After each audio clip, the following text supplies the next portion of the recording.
Hi, hello guys!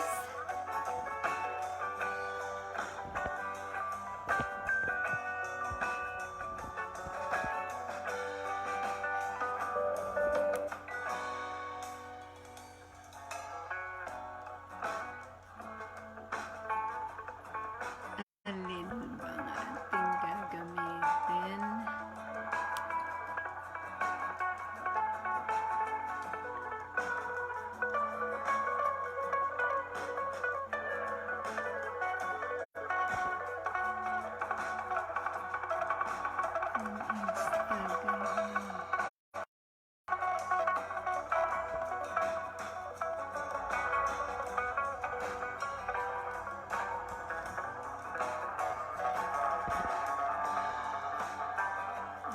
Ito lahat pang Instagram.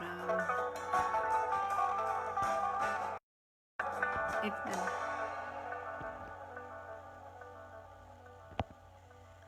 Ayan. So guys, ayan. Maraming salamat. Yes, live tayo ngayon sa ating FB.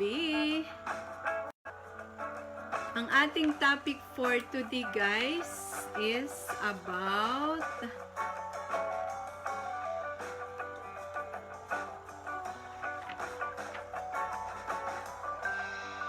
handling of garbage. The handling of the Philippine garbage. Ayan. Yes, guys, ito yung topic natin for today. And of course, mayroon tayong music. Itong music natin, galing naman to kay Lolo Y. So, walang copyright music po yan. Ayan, guys.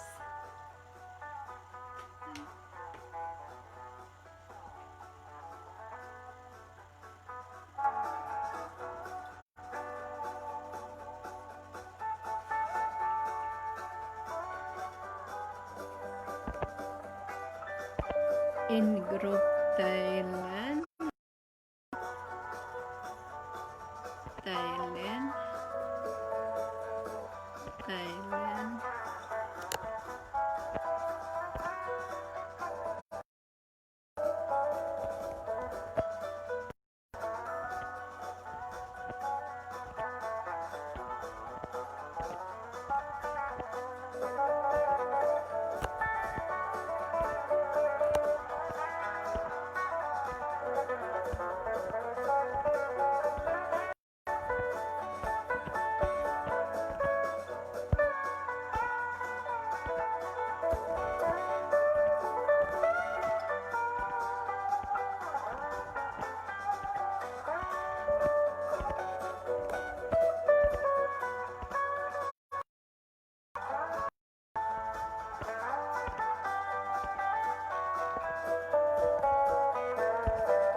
So guys, our topic for today is, thank you so much to the people who are watching now for me. Our topic for today is about the handling of the Philippine garbage. Ayan. So our music for today is from, there is no copyright. Yes. Guys, the handling of the Philippine garbage is still a plan, is still a proposal, but I hope you could understand that this is the best thing, the best way that we can do to our country, Philippines. Yes, love, love, love. Yes, so full of hearts, for of heart, like, share, and of course, love, love, love. Thank you so much. Ayan. The handling of the Philippine garbage is, we needed 7 7 main parts.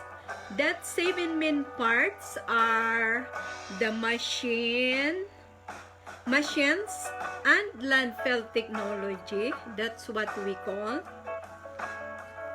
Second, the workers. Of course, you cannot handle the garbage in the Philippines without workers. So you needed the machine and landfill technology. Second, the workers.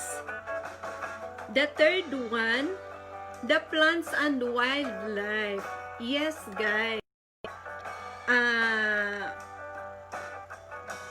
Plants and wildlife, the reason why we gonna fix our garbage in the Philippines so that we could somehow take care our plants and wildlife. Ayan. So the fourth one is landfill garbage and segregations and its function. This is Selva Kumar says do. Selva Kumar, hi. Thank you so much, Selva Kumar. Selva Kumar, thank you so much for coming. How are you? I'm fine, thank you. How are you, Selva Kumar? Thank you so much for coming to my live streaming again. I go back to my FB live streaming. I miss so much of FB live streaming. But anyway, guys, you can be also a friend with me in my YouTube channel, Stoppacher. I make also a live streaming on my YouTube channel. So if I'm not in FB Live, so it means I'm in my YouTube channel. So thank you so much. So Selva Kumar, fine. Oh, super. You are so fine. Thank you so much. So the handling of the Philippine garbage is needed the machines and landfill technology, the workers, the plants and wildlife, landfill garbage and segregations and functions, the view of others, the future functions, partners of the landfill. So that's what all we needed in handling for our Philippine garbage. Sorry, Selva Kumar, I know you are from India, I think. But I have to... I am from India. Yes, I know that you're from India. I have a lots of friends also. Kumar, Mrs. Kumar. Yes. So I am India. So thank you so much. So the machine and landfill technology.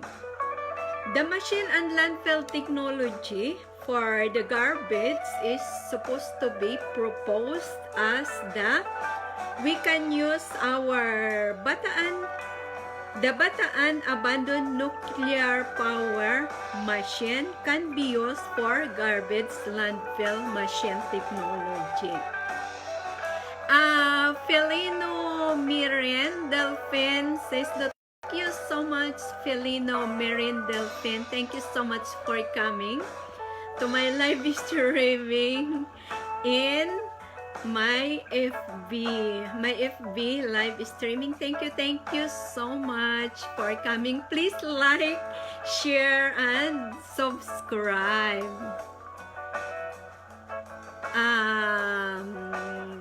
Upendra Kumar Kaptasisdo. Thank you, Upendra Kumar. Thank you so much.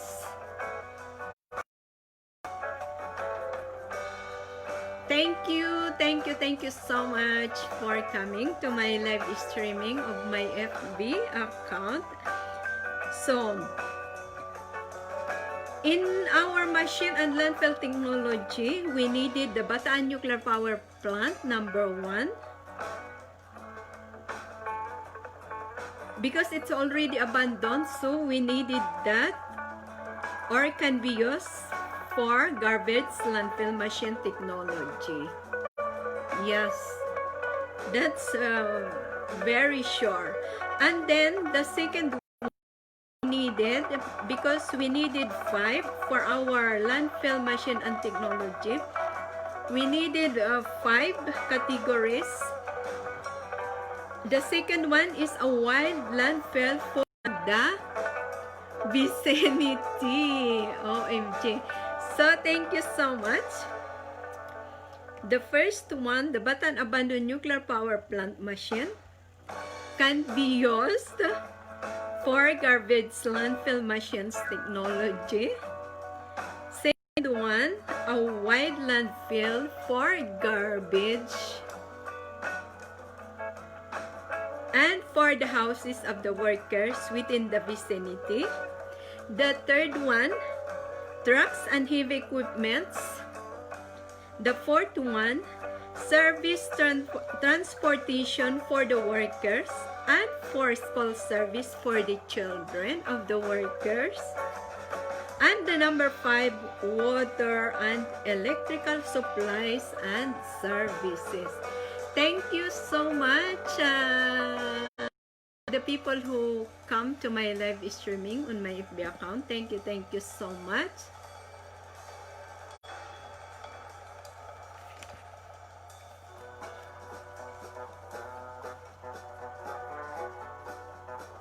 So that's all what YouTube Gerardi photo get with an election in the United States. Okay, that's about the election in United States of America. Yes, thank you so much for that tweet. Yeah. So workers.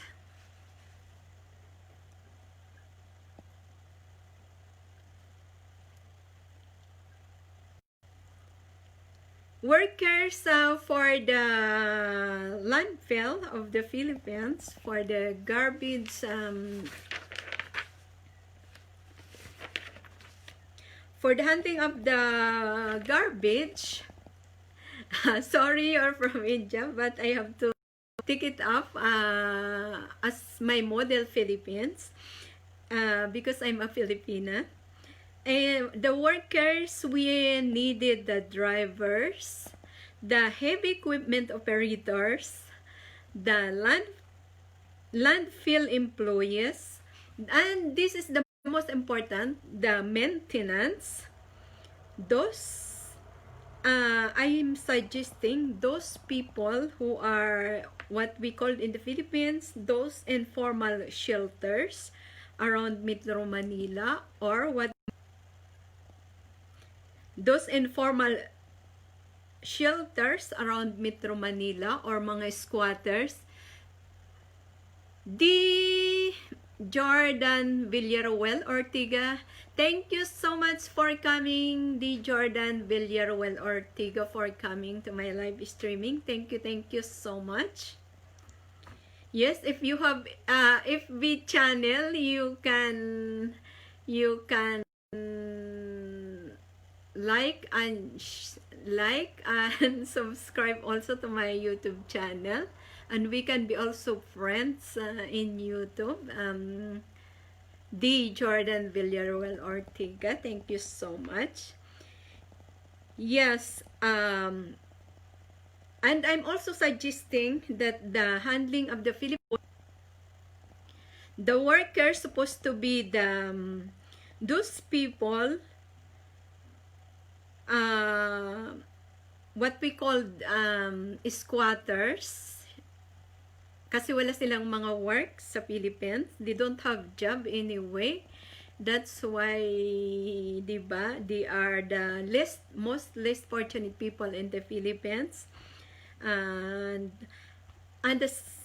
of course, all minorities, like for example, yung ating mga ITAS, kasi parang walang nagbibigay sa kanila ng trabaho.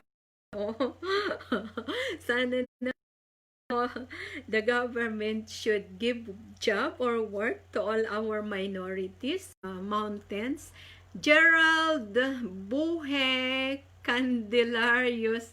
Thank you so much, Gerald Buhi Candelario. Thank you so much for coming to my live streaming of my FB account. Thank you so much. Yes, Gerald Buhi Candelario, if you have YouTube channel, you can also be friends with my YouTube channel, Amelita Stoppacher. Yes, kayo lahat dyan, if you have YouTube channel, pag meron po kayong mga YouTube channel, you can be also my friend. I am Amelita Stoppacher on my YouTube channel. So, let's have music. Actually, this is also my video on my YouTube channel. So, I got music from Mediatek from YouTube. So, my musics are not copyright. So, copyright free po yan. So, what I'm suggesting, workers for our landfills are all minorities. Like, for example, those could not find job. Like, for example, at the moment, we have NP is surrendered or surrenderer. Yung mga nagbabagong buhay, nagbabagong loob sa kanilang mga nagbagong buhay na sila ay ano nga ang tawag nun? Nagbalik loob sa ating gobyerno. I think we could give them a chance, bigyan natin sila ng job para sa ating government, kay President. Karoon sila ng jobs, kahit lang yung mga jobs sa ating handling of the Philippine garbage. Ayan. Kasi marami po tayong kailangan ng mga workers pag-aayusin natin ang garbage for the whole Philippines. Ayan. Like for example, yung ating mga ex-convict, ayan, yung mga nakakulong before, tapos pag nakalaya sila, hindi sila makakuha ng NBI kasi ex-convict nga sila. Siyempre, pag walang NBI, hindi sila makahanap ng magandang trabaho. So, walang trabaho or never na makahanap ng trabaho. So, pwede po din natin bigyan sila ng chance na maging workers sila sa pag-aayos ng ating Philippine garbage and throughout the country, for the entire country, Philippines. Ayan. And then, in handling of the Philippine garbage, we needed a lot of people, lots of electrical people. Siyempre, kasi pag mag-aayos tayo ng basura sa Pilipinas, when we gonna fix our garbage in the Philippines, we needed also an electrical man, mga expert of electrifications. You know why? Because, like for example, when we gonna use the BNPP, the BATAAN Nuclear Power Plant, as the main technology for handling of our garbage in the Philippines, so we needed the electrical man, electrical engineer actually, mga welders. So ito na yung mga professionals. Before, I'm suggesting a lot of people who are not professionals that somehow they get a job. Like, we needed also professionals like electrical engineer, welders, and of course, yung ating mga heavy equipment, there are also mga professionals. So, yun po ang mga kailangan na workers for handling the Philippine garbage. Sorry sa aking bisita na taga-India. Don't be offended. My model is Philippines because it's about the Philippines. But anyway, you can apply this also to your country. It's only about the handling of the garbage. Anywhere you are in this world, any country you have. So, this is the same pattern. So, and the third one is the plants and wildlife. Yes, when we gonna take care our garbage in the Philippines, all over the entire country, you know what we are going to do is we gonna take care of our plants, our wild plants, our trees, and our wildlife. Like for example, our wildlife, those monkeys, yung mga endangered animals sa ating mga bundok. So we gonna take care of those also, because we gonna take care our plants and trees. Yes, that's the most important. That's why somehow we have really somehow to take care of our garbage in the Philippines. Yes, so that we could in plants and wildlife, taking care is so that we could preserve the marines and aquatic resources, yung ating mga fish breeding. Like for example, yung ating mga bakawan, yung ating mga mangroves, yung ating mga ano ba yon sa ilalim ng dagat, our corals, they are actually the fish breeding. Yung pinangingitlugan actually yan ng mga fish. Yung mga yung mga ibang fish, pag sila nangingitlog, pupunta sila underwater. Doon sila sa mga corals and mga corals and seaweeds, doon sila mangingitlog. But the other fishes, yung ibang mga fish, ay pumupunta sila sa tabing dagat, sa mga mangroves naman sila nangingitlog. So, it's up kung anong klaseng fish ang very common to our place. Yes, like for example, sa atin sa Pilipinas, ang dami natin mga fish actually. Yung iba pumupunta sa mangroves or mga breachwater, what we call that water, because naghalo yung tubig alat at tubig tabang. Like for example, our Laguna Dibay, naghahalo yung tubig at saka alat. Diyan nabubuhay yung mga bangos, mga tilapia, my favorite. Ayan. So, yun ang ano, at marami pang iba, yung mga nabubuhay sa mga breachwater. Rodel Tayag, thank you so much, Rodel Tayag, for live streaming. Yes, at the end, you saw me already. By the way, Rodel Tayag, you have YouTube channel? Because normally, nagla-live po ako lagi sa aking channel. So much yung mga like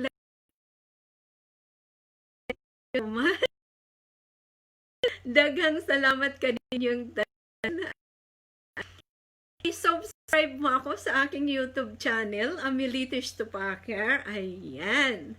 So, para pag live streaming ako sa aking YouTube channel, ma-inform ka. Rodel Tayag, hello. Hello din sa'yo. Kumusta ka, Rodel?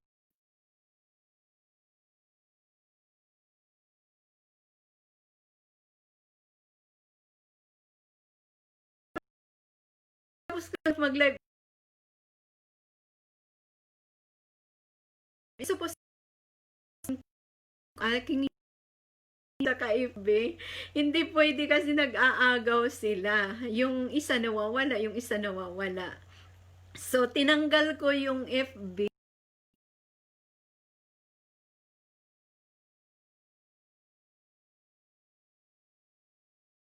Although, so much for coming sa aking live streaming, Bernard Cavillo. Thank you so much. Yes, my topic for today is about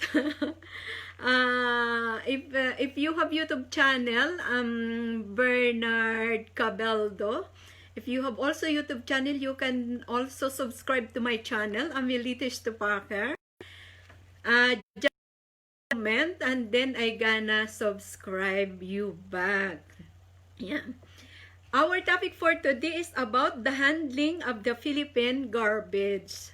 This is not yet a launch. This is still proposal to our President Rodrigo Duterte. This is still a plan, but this is already a proposal, but I want to pass this in the Congress and in the Senate so that somehow our BATAAN, our abandoned BATAAN nuclear power plant can be used for the entire country, not as a nuclear power, but as a green-friendly electrification program for the entire country, Philippines. Yes, we learned that already for 15 years how we gonna use the BATAAN nuclear power plant as a technology for other green source of electrification for the entire country, Philippines. So that's why I have to topic about this, the handling of the Philippine garbage of the Philippines. Yeah, the BATAAN nuclear power plant is our machine and landfill technology. So BATAAN nuclear power plant is that we can clean our garbage for the entire country, and in return we could give also the electrification services to the entire country. I have to collect all the garbage for the entire country, and I have to give back electrification also for the whole country. So that's that's what I have learned. Yes, so much. So we are already here, the plants and wildlife. Yes, in organizing to fix the Philippine garbage, not only the garbage we gonna take care, is we gonna take care also the plants and wildlife. So we have to preserve the marines and aquatic resources for fish breeding, like for example mangroves and the corals underwater and the seaweeds underwater. We have to preserve our forests. My gosh, yes, forest. We have to somehow stop the illegal logging and illegal mining throughout the country, Philippines. Because we have to preserve the forest, we have to preserve the rocks and the soil formations so that the wildlife such as plants and animals could still overlive on our forest in our country, Philippines. We needed house to live, but our plants and wildlife need forest to live. So this is something in science, what we call this short climate change. Yes guys, isinusulong ko rin yung climate change sa aking YouTube channel. So my YouTube channel is so very exciting. I have, okay, you call me. Anyway, when you type YouTube, when you go to YouTube channel, you can simply write Amelita Stoppacher, and then you can see me already, I'm the most beautiful girl. Joke. I'm with red and black. I'm the woman in red. Yes. So this is really very very exciting for me. For me, it's really so very exciting to manage of handling the Philippine garbage in the Philippines. Kahit konti lang yung sahod, I gonna give up all my best life in Europe so that I could only help the Philippines in handling the garbage all over the country. And of course, in giving very cheap electrification ko. Especially sa mga katulad kong may hirap kasi galing po ako sa mahirap na pamilya. So, I know the feelings kapag mahirap ka, yung tipong hindi ka makabili ng pandesal, hindi ka mapanggabayad ng kuryente, mapuputulan ka. I know these feelings, di ba? So, para magkaroon ng security yung ating mga informal settlers, bigyan natin sila ng para makabayad sila ng kanilang kuryente at makabili sila ng pagkain. And of course, gamitin natin yung ating Bataan Nuclear Power Plant into a green plant, not into a nuclear, but into a green plant and friendly to our environment and friendly to the people and very friendly to the health of people because it's already paid, guys. Bayad na po yan. So, bakit natin ititingga yung Bataan Nuclear Power Plant na yan kung yun naman ay pwede nating pakinabangan ng buong issues ng entire country Philippines. So, hindi lamang basura ang dapat nating isaalang-alang dyan sa entire country Philippines in handling garbage of the Philippines. Yes, kailangan natin alagaan ang ating mga waling-waling, ang ating mga wild flowers, lahat ng wild. Pwede na rin yung mga wild girls and wild boys. Joke. Lahat ng wild. Kasi lahat ng wild living things, non-living things, ay nangangailangan po sila ng place to live. Like for example, yung ating mga flowers, mga wild flowers, they needed trees so that they can somehow grow up in the trees. Like for example, yung ating mga, anong ang tawag nun? Guys, kahit nandito ako sa Europe, ayan yung bahay ko puno ng halaman. It means I love plants and trees. So ano nga yung mayroong mga flowers na nabubuhay lang sila sa hangin at dumidikit lang sila sa nyug at kapag may kahoy na mataas, didikit lang sila doon at mabubuhay na sila doon tapos mamumulaklak sila doon. May tawag yan sila yung mga orchid dito sa Europe, orchid. Super mahal. Pag bumibili ako dito, pag nagre-regalo ako ng orchids sa aking mga kaibigan, super mahal, promise.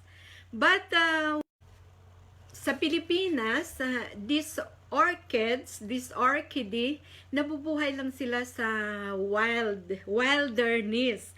So, kaya dito ako na-amaze na dito ko talagang seryosuhan sa buhay na pag-aralan ang handling garbage Because in handling garbage, you're not going to handle only the so-called garbage, but into this garbage are not really garbage. You can somehow process that into a useful, very, very so specific, unique, and useful things. So like for example, you can produce electrification out from this so-called garbage na kasi guys, believe me, walang gustong maging basurira sa Pilipinas o basurero. Walang may gustong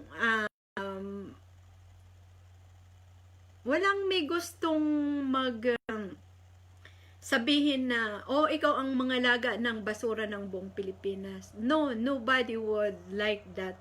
Kasi, syempre, gusto ng tao lahat sa Pilipinas, yung naka-chali, parang yung nakaganito, tapos yung naka-tabako, yung naka-ano. But, for me, kahit 2 dekada na ako dito sa Europe, I'm so very excited to go back to my own country, my dear own land, Philippines, my motherland, para ayusin lang talaga ang basura, but not only the basura, because,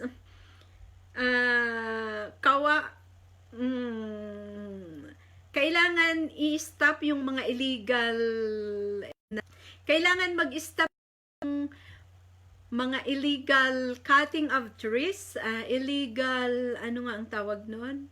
Illegal,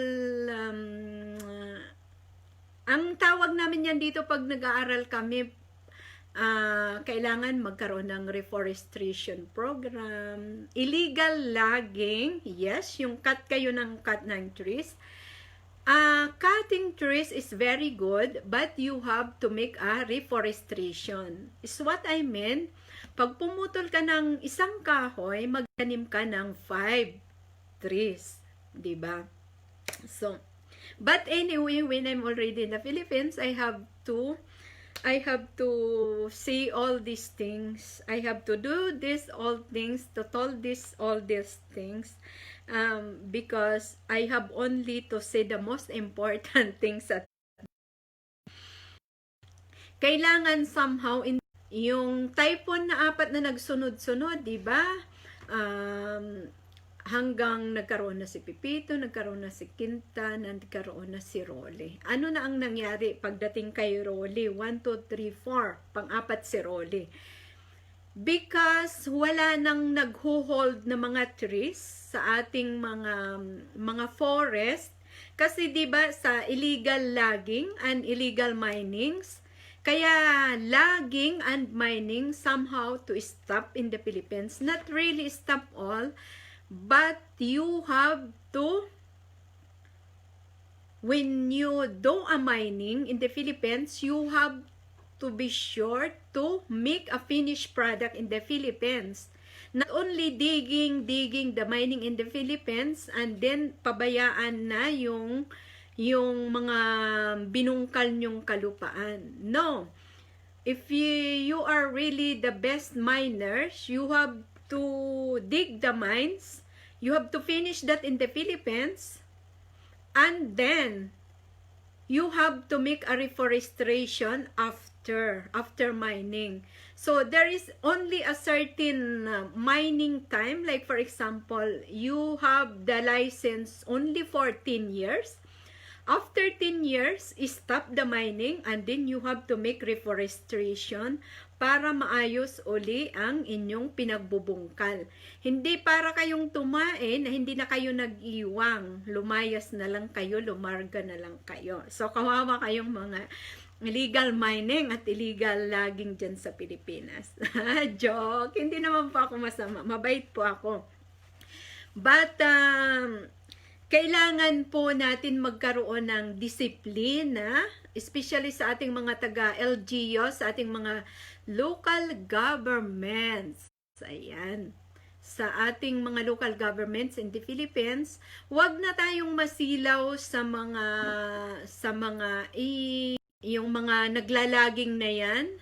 yung mga nagkwa-quarrying na yan, yung lahat na nagmimina na yan, huwag tayo masiyahan sa pera kasi alam nyo yung balik na ng kalikasan is very bad, masama. So, just look what happened after Typhoon Rolly, di ba? So, kailangan ang ating isipan is we have to focus kung paano natin mapapangalagaan how to preserve our forest, rock and soil formations, wildlife, plants and animals. So, paano natin yun mapapangalagaan sa Pilipinas? We have to plant trees. Ayan, plantation, bakawan plantation, sa mga kabundukan, Nara tree plantation. Kasi guys, alam nyo, Nara talaga ang ating national tree in the Philippines. So, pag marami tayong Nara sa Pilipinas, kahit anong klaseng bagyo ang dumating, matibay yan kasi Nara yan. So, since na naubos na yung mga Nara trees natin sa Philippines, so, wala protect sa ating mga kabundukan. Ayan. Sa atin naman mga karagatan, yung ating mga bakawan, parang pinuputol yata nila kasi parang nagkakaroon sila ng parang mga reclamation areas. No, those reclamation areas in Bakawan, in our mangrove trees, it should stop. It's really stop. Kasi doon yung mga mangrove na yon, maraming purpose yun. Unang-una, breeding siya ng fish breeding. Pangalawa, pag may mga tsunami, sila yung unang sasangga sa mga tsunami. At pangatlo, yung mga mangrove na yan, mayroon tayong mga seabirds. Mayroon tayong mga tinatawag na mga ibon sa karagatan, at least hindi sila nauubos. So mayroon tayong mga ibon sa kabundukan, hindi sila nauubos. Mayroon tayong mga seabirds. Ayan. Alam nyo kung bakit sila seabirds? May tulong din yan sila sa yung akala natin simpleng mga ibon lang yan sa karagatan. Tulong yan kasi nung sabi ng mga scientist, hindi pa ako scientist nag-aaral pa ako. 15 years pa lang ako nag-aaral, so wala pa akong title. Ang sabi ng mga scientist, yung mga 30 years na sila nag-aral about science. Nung wala pa tayong mga kumpas, wala pa tayong mga new invention, ang mga seabirds, yun ang palatandaan kung ang dagat ay kalmado, or kung pwede ka maglayag sa karagatan, or hindi ka maglayag sa karagatan. So, it means, para siyang kumpas, nature's compass in the sea. So, mayroon siyang contribution. Ang mga seabirds, nawawala sila sa dalawang paraan. Nawawala sila kapag masama ang panahon, at nawawala sila ng tuluyan kapag ang paligiran ay madumi, maraming basura.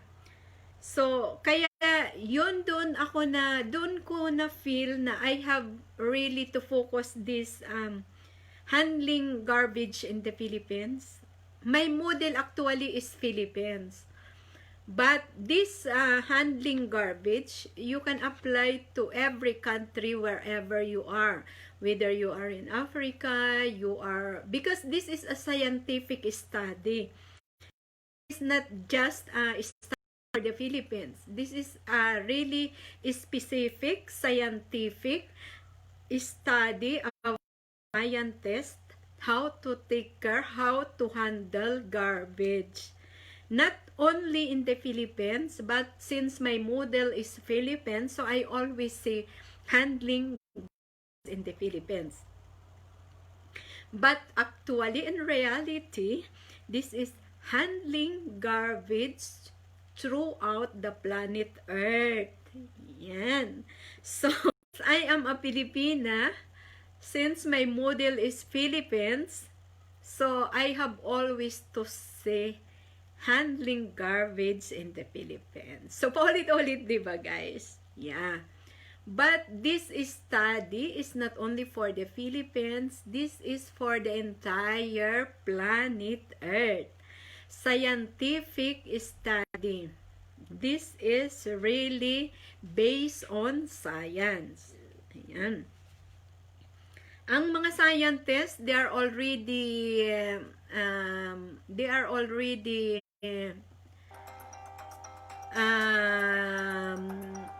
studying this for 3 decades, for 30 years.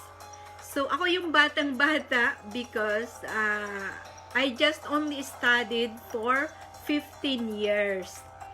But I want that after 15 years studying with theory, I want to apply the rest 20 years in the actual handling of garbage. Yung talagang totoong basurira na ako.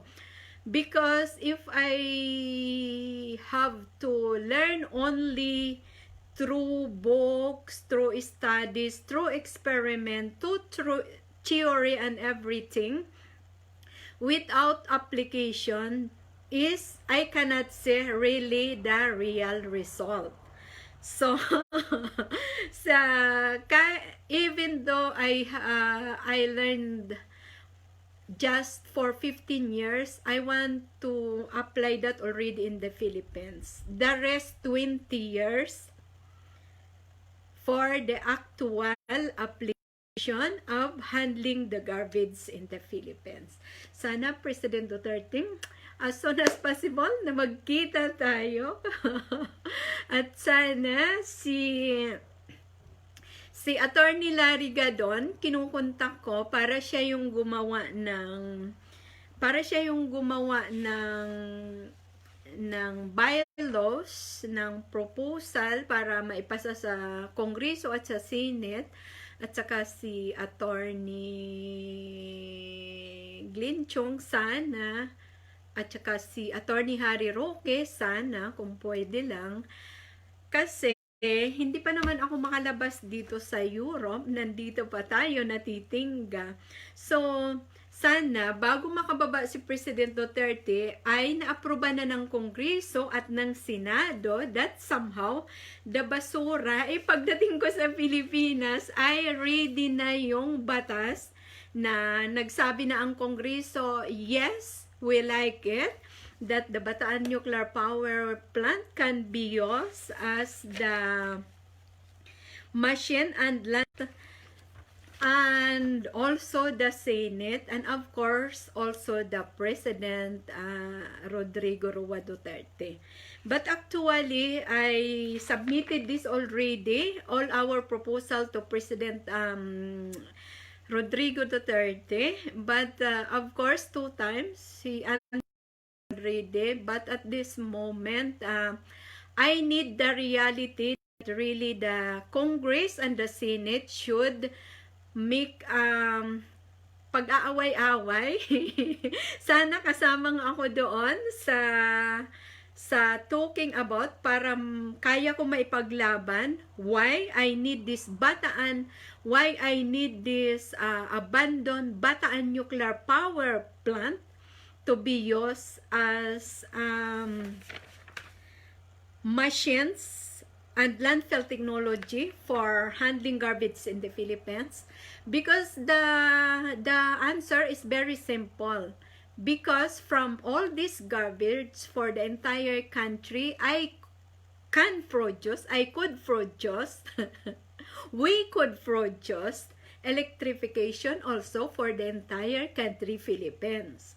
So we don't really have problem about the garbage all over the Philippines, because in return, we gonna give job to those people who cannot find job, the least fortunate people, everything.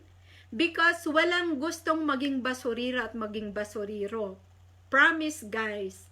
But I have only this feeling that,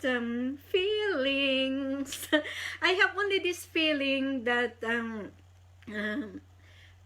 pag aral ang gawin ko without applications, at since na yung mga kasamahan ko 30 years sila nag-aaral bilang mga scientist, so walang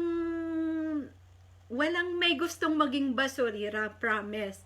But I have this heart to the people na sabi ko, I'm ready to give up everything, my very extravagant life in Europe, para maging basurira lang dyan sa Pilipinas. But ethically, not really a basurira, because this is really a 15 years invention. So, this is not really a typical na basura, not typical na basurira talaga. May studies po ito, may theory, may studies, at saka may upgrading studies. So, pero ang ano lang nito is everything are included. So, yun lang ang kaibahan. Ping Ping Wonder Gary, thank you so much for coming. Ping Ping, kumusta sis? Kumusta? Ayan. Oy, sorry ha, nakapag ako. Oy, thank you so much sa inyong mga patamsak dyan at sa inyong mga pa-heart-heart. Thank you so much sa inyo lahat dyan. Thank you. Ayan. So, ang isang part ng okay lang, kumusta na? Yes, thank you so much. Ito, nandito pa rin tayo sa Europe. Nandito pa rin ako sa Vienna, nasa bahay lang. Lumalabas kapag namamalengke. And then, ang ginagawa ko, nag-YouTube na lang ako. Kanina yung nag-YouTube ako at saka FB, hindi pwede pagsabayin. So, nag-YouTube muna ako 1 oras, and then after YouTube, ayun, nag-FB ako. Kasi, tinatapi ko yung handling the Philippine garbage, kung paano i-handle ang basura sa Pilipinas. Ayan. So, nandito na tayo yung ating mga trees and vacation. Yes, guys, not only typically handling the basura ang gagawin natin sa Pilipinas, it's also consider about the climate change. Para yung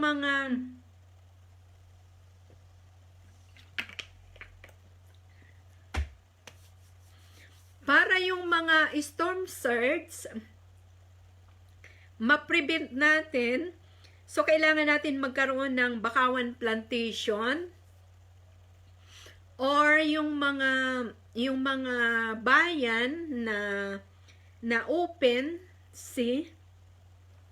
Hindi lang bakawan plantation ang kailangan gawin dyan. Bukod sa bakawan plantation, kailangan nila gumawa ng, ang tawag niyan sa amin sa mga seawalls. Pwedeng stones ang gawin na pinagpapatong-patong, gawing seawalls.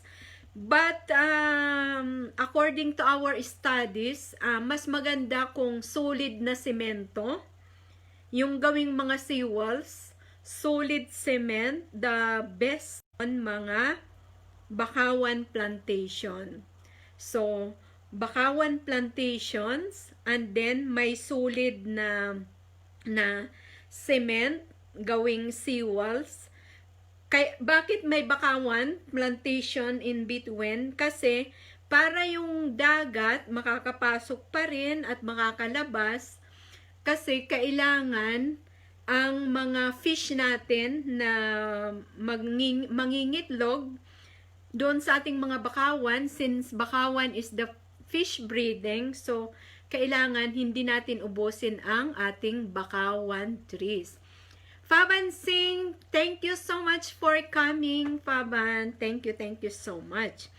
So, kahit magkaroon tayo ng, even though we gonna make seawalls, solid cement, in between, we really have to plant, ayan, we really have to make a mangrove plantations. Mangrove is the best ever in protecting the aquatic resources and in protecting sa ating pamayanan na naka-face sa open sea. Ayan. So, kapag meron tayong mga cities, municipalities, barrios, barangays, facing the oceans, facing the open, we have really to plant these mangroves. Mangroves to purpose, take care of the people, residents, and also taking care of our fish as a breeding place. So, and then, sinabi ko na ito kanina, this illegal logging and illegal mining have to really minimize, not really to stop. You know that every mining companies, they have a certain amount of time. They can dig in their whole life in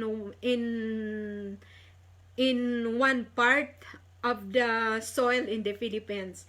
Like for example, the logging in Tacloban City, this Korean's mining and logging company.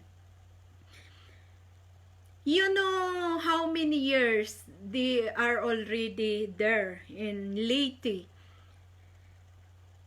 So, they are still cutting trees, they are still digging the minings under the soil.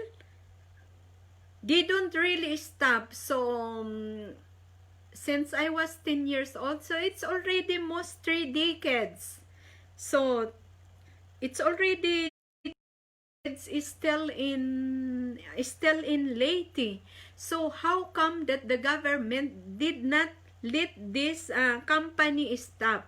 So the government have to fix the license of loggers license and mining license only 5 to 10 years, maximum of 10 years.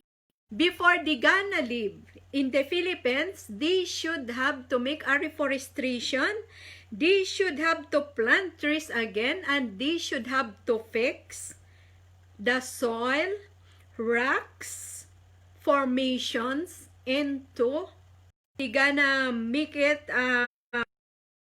anything, something. They have to do something, they have to plant trees, and they have to fix everything what they dig under the soil. So that's and then all chemicals, because all mining companies are using chemicals. Those chemicals are very hazardous to our health, to the people, to our wildlife, to our fish in the sea. When those chemicals bring by the rain, yan yung tinatawag nating fish kills. The reasons why we have fish kills, everybody in the Philippines don't know. I can hear that only in Senate hearing and hearing in the Senate Congress that there is a fiscal. There is a fiscal. You know why? You have to ask yourself, especially to the people in the government, why you are giving license to these mining companies and loggers companies about the consequences of license what you are giving. Because all mining companies using very hazardous, dangerous, and poisonous chemicals. So, again, that's why I'm not only going to pay the garbage in the Philippines, because I think I have also to be in the government. Anyway, when I fix the garbage in the Philippines, this is not a private. Philippine government, I have to take care of this handling of garbage in the Philippines. Anyway, I don't need so much salary. A salary that I got here in Europe. The most important that I have something to eat. Lip balm, lipstick. I need lip balm and lipstick in my whole life. I have shampoo, I have soap, so that when I gonna take a shower, I have shampoo, and that's all what I need, and I have something to eat. Because the government cannot pay me the same salary Europe. So that's why I'm not really expecting a nice salary. This is just only loving really my own country, Philippines. So, but so people in Senate and in Congress, fiscal, you are always talking about fiscal and fiscal. That's your fault. You are giving all the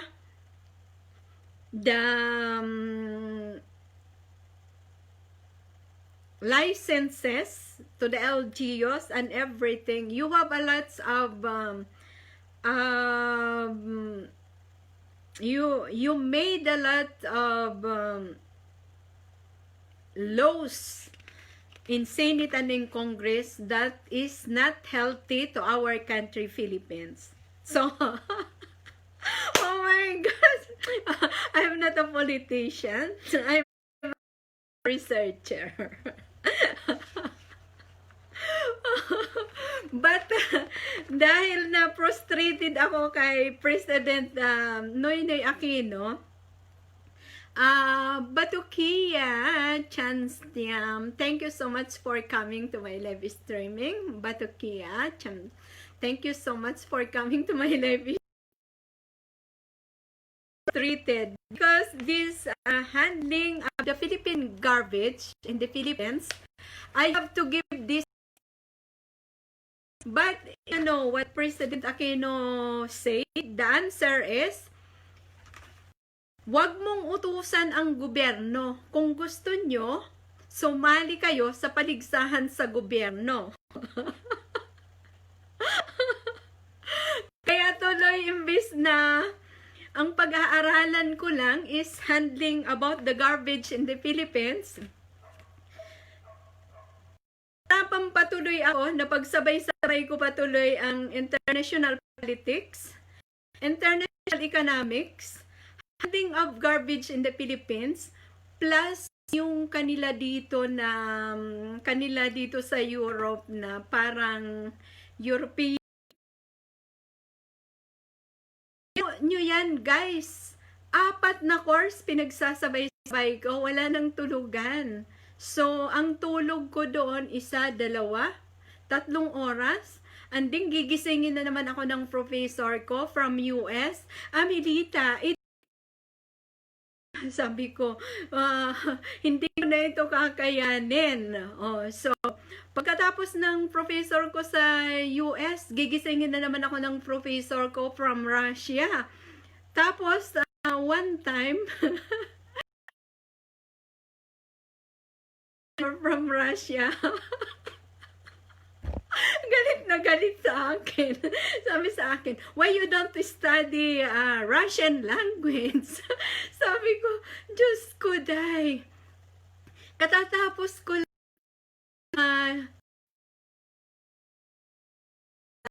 18. Tapos magra-Russian language na naman ako. Sabi ko, hindi ko na talaga kakayanin. Soko na ako. Kaya sabi ko doon sa scientist na Pilipino sa Russia, sabi ko kung wala ka sa aking time, wag mo ako ibigay sa Russian professor kasi nahihirapan sila sa akin, hindi sila marunong mag-English. Pero, ang kagandahan, mayroon Russian na magaling mag-German. So, okay lang yon. Kasi naman, yung German, by the way guys, natapos ako ng German noong 2018. Siyempre, yung kabubuhan natin, nag-start 2004, 5, 6, 7, 8, 9, 10, 11, 12, 13, 14, 15, 16, 17, 18. Oh my gosh! Ang tagal ko pala nag-aral ng German, 14 years. Oh my gosh! So, ganun. Nung time na yon na parang pakiramdam ko na wala bang puwang ang mga scientist at ang mga researcher na mag-contribute something sa government ng Philippines. Doon ko na pagtanto na kaya pala yung ating mga scientists sa UP, hindi pala sila parang hindi sila nag-i-excess. Scientist na nga dito sa ibang bansa, hindi pa naman ako scientist, researcher pa rin ako dahil nag-aaral pa rin ako. Hindi talaga binigyan ng puwang na parang mininos pa kami yung grupo namin na yun, ang sagot. Huwag nyo utusan ang gobyerno dito sa Pilipinas kung gusto nyo sumali kayo sa paligsahan sa politika. Nanang ko po, ang sagot ko naman kasi noon, sabi ko, politiko. Ang inaaral namin based on science at hindi kami yung mga nagsisinungaling, hindi kami yung nagkakaroon agad ng hindi yung grupo namin nagsasabi na ayan, malandi. Medyo open-minded kami without evidence, without experiment, hindi kami pwede magbigay ng conclusion. Ayan. So, ganun yung grupo namin. Pero, syempre, na-threatened kami doon sa salita ni President. Kami ng todo-todo na wala pala puwang sa Pilipinas ang scientist, ang researcher. So, kailangan mo rin pala talaga maging politicians.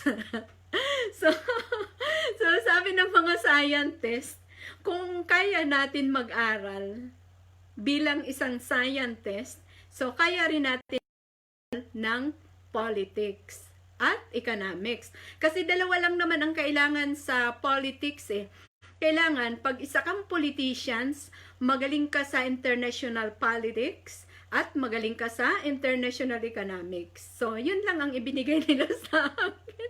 Pero promise guys, parang lugaw ang utak ko doon. Grabe, tumaba ako doon ng todo-todo. Dahil, grabe, ang kain ko doon, doble-doble. Buti na lang ngayon nakabawi tayo. So, medyo mukha, medyo lumit na nagkakaunti. Grabe yun, guys. So, yung kanilang European Computer Driving License, natapos ko nung 2019, November. Halos sabay-sabay din sila natapos. Almost sabay-sabay din. Tapos yung German pa, nung 2018. Pero mo habang nag-aaral ako ng German, ng German language, nag-aaral ako ng international politics, nag-aaral ako ng international economics. German. Tapos nagtatrabaho pa. Grabe, nag-aalaga pa ng anak. Oh my gosh! Kaya, grabe yon. But I don't know kung saan ko kinuha lahat ng lakas ng loob. Siguro nang dahil lang sa na-challenge kami ng todo-todo, lalo na ako, napahiya talaga ako. Na tama nga naman, bakit utos tayo ng utos sa presidente? Kaya mahal na Pangulo, President Duterte, I'm very thankful talaga sa iyo at ang buong grupo namin. Dahil sa dinami-dami ng presidente na binibigyan namin ng guidelines, binibigyan ng suggestion, binibigyan namin ng... Kaya nga, this time, alam nyo ba, Mr. President, hindi na pumirma ang mga scientist, ako na lang mag-isang po. Para lang, Amelita, para lang tayo nakikipaglukuhan sa gobyerno ng Pilipinas.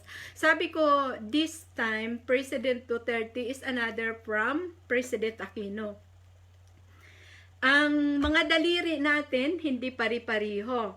So, ang President, hindi rin pari-pariho yung priority sa buhay nila. So, kung ang priority ni President Aquino is we don't know kung ano, so, ang priority ni President Duterte is we don't know also kung ano. So, Carlos, Vince, thank you. Thank you so much, Vince, for coming to my live streaming. Carlos, Vince. Ayan. So, yan lang naman ang ginawa ko sa buhay ko. Ayan.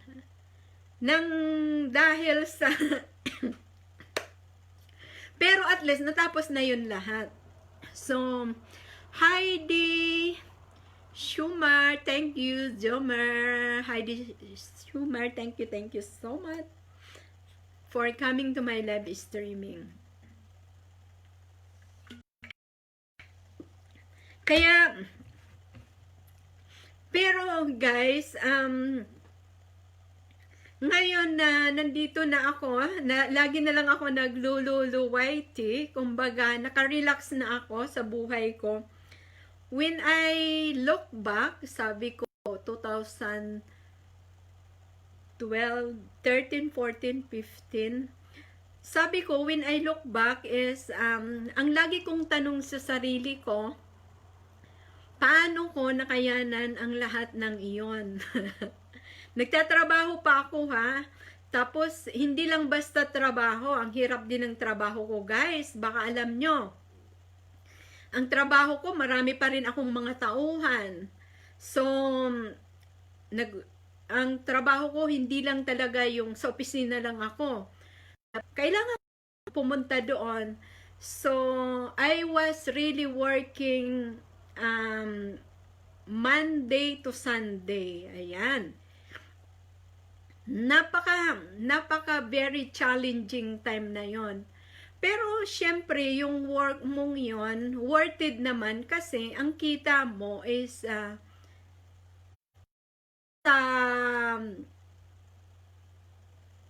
wala sa sahod ng isang presidente sa Pilipinas. Doble sa sahod ng presidente sa Pilipinas, more or less, parang ganun. So kaya kumbaga, pinagsasabay-sabay mo yung lahat ng trabahong yon, pero masaya ka. Masaya, una-una, dahil, at saka, ang ano ko, mayroon akong, ang mindset ko, mayroon akong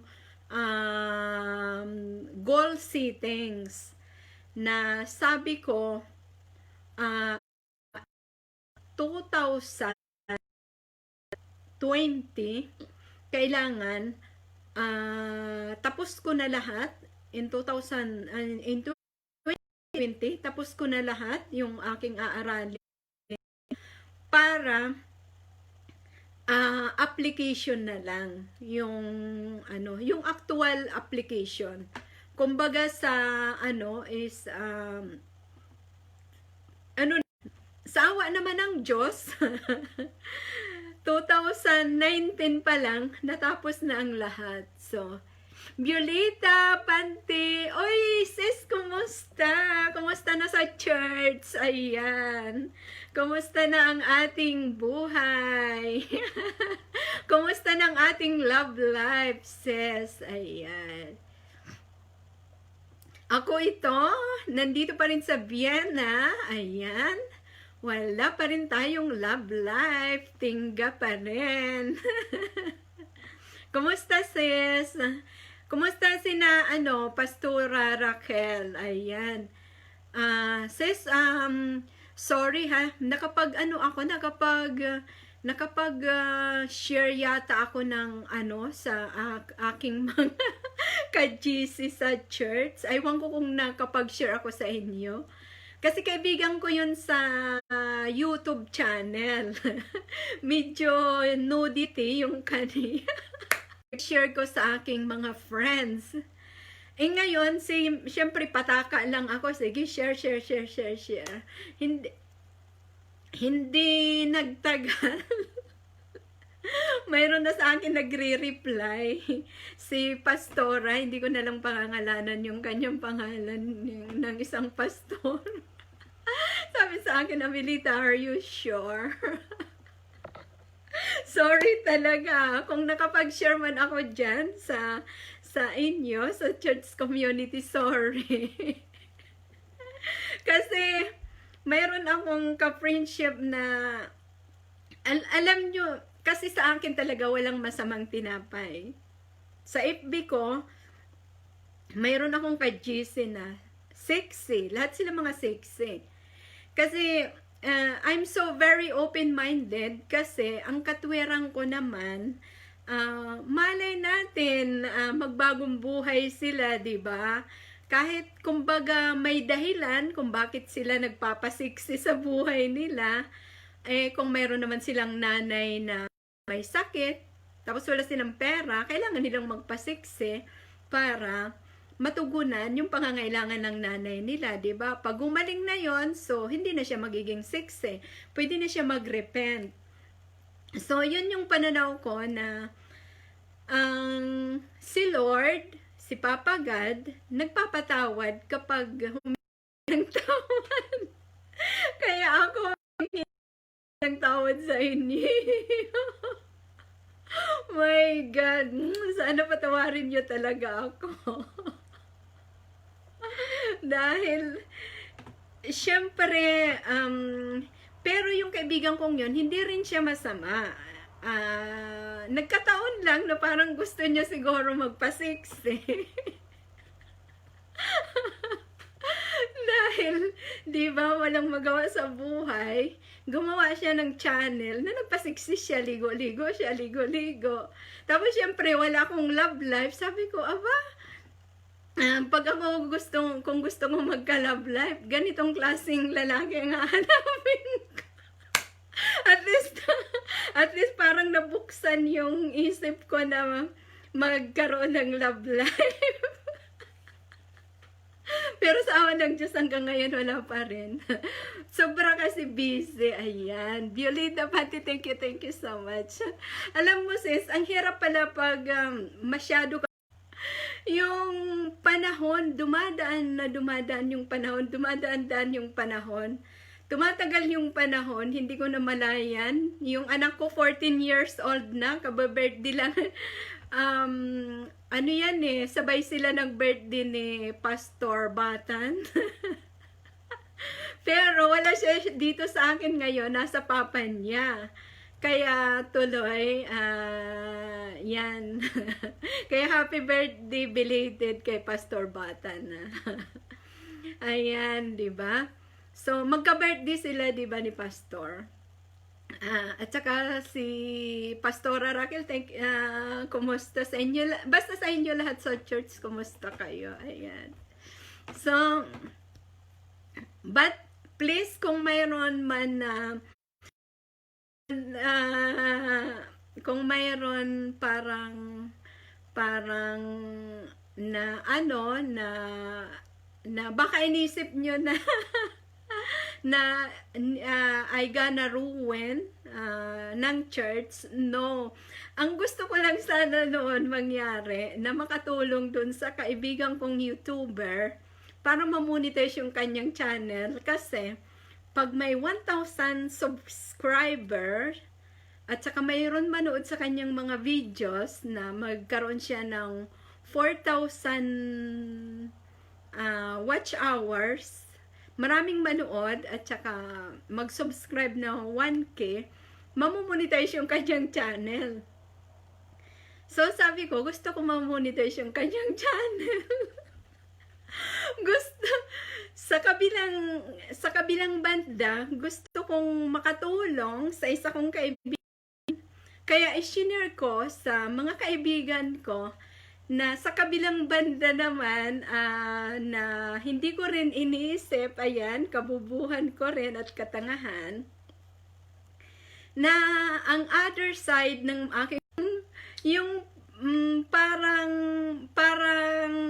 hindi ko sila inirespeto, but sorry talaga, I always respect the people in the church. Patawarin nyo talaga ako. Oh my gosh.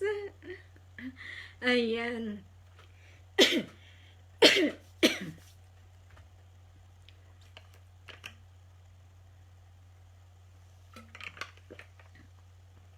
So, ayan.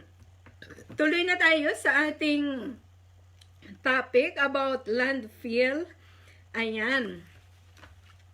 By the way, sis, kaya hindi ako nagkaka-love life kasi tinututukan ko yung handling of Philippine garbage. Gusto ko iayos ang basura ng entire country, Philippines. Ayan. Kaya yan ang dahilan kung bakit hindi ako nagkaka-love life. Siguro pag nasa Pinas na ako, pag bigyan ako ni Lord ng isang basurero, kasi ako yung prinsesa ng basura, so, prinsipe ng basura. Siyempre, yun na yun, di ba? So, maghihintay lang ako sa bigay ni Lord sa akin. Mahirap yung nagmamadali, di ba?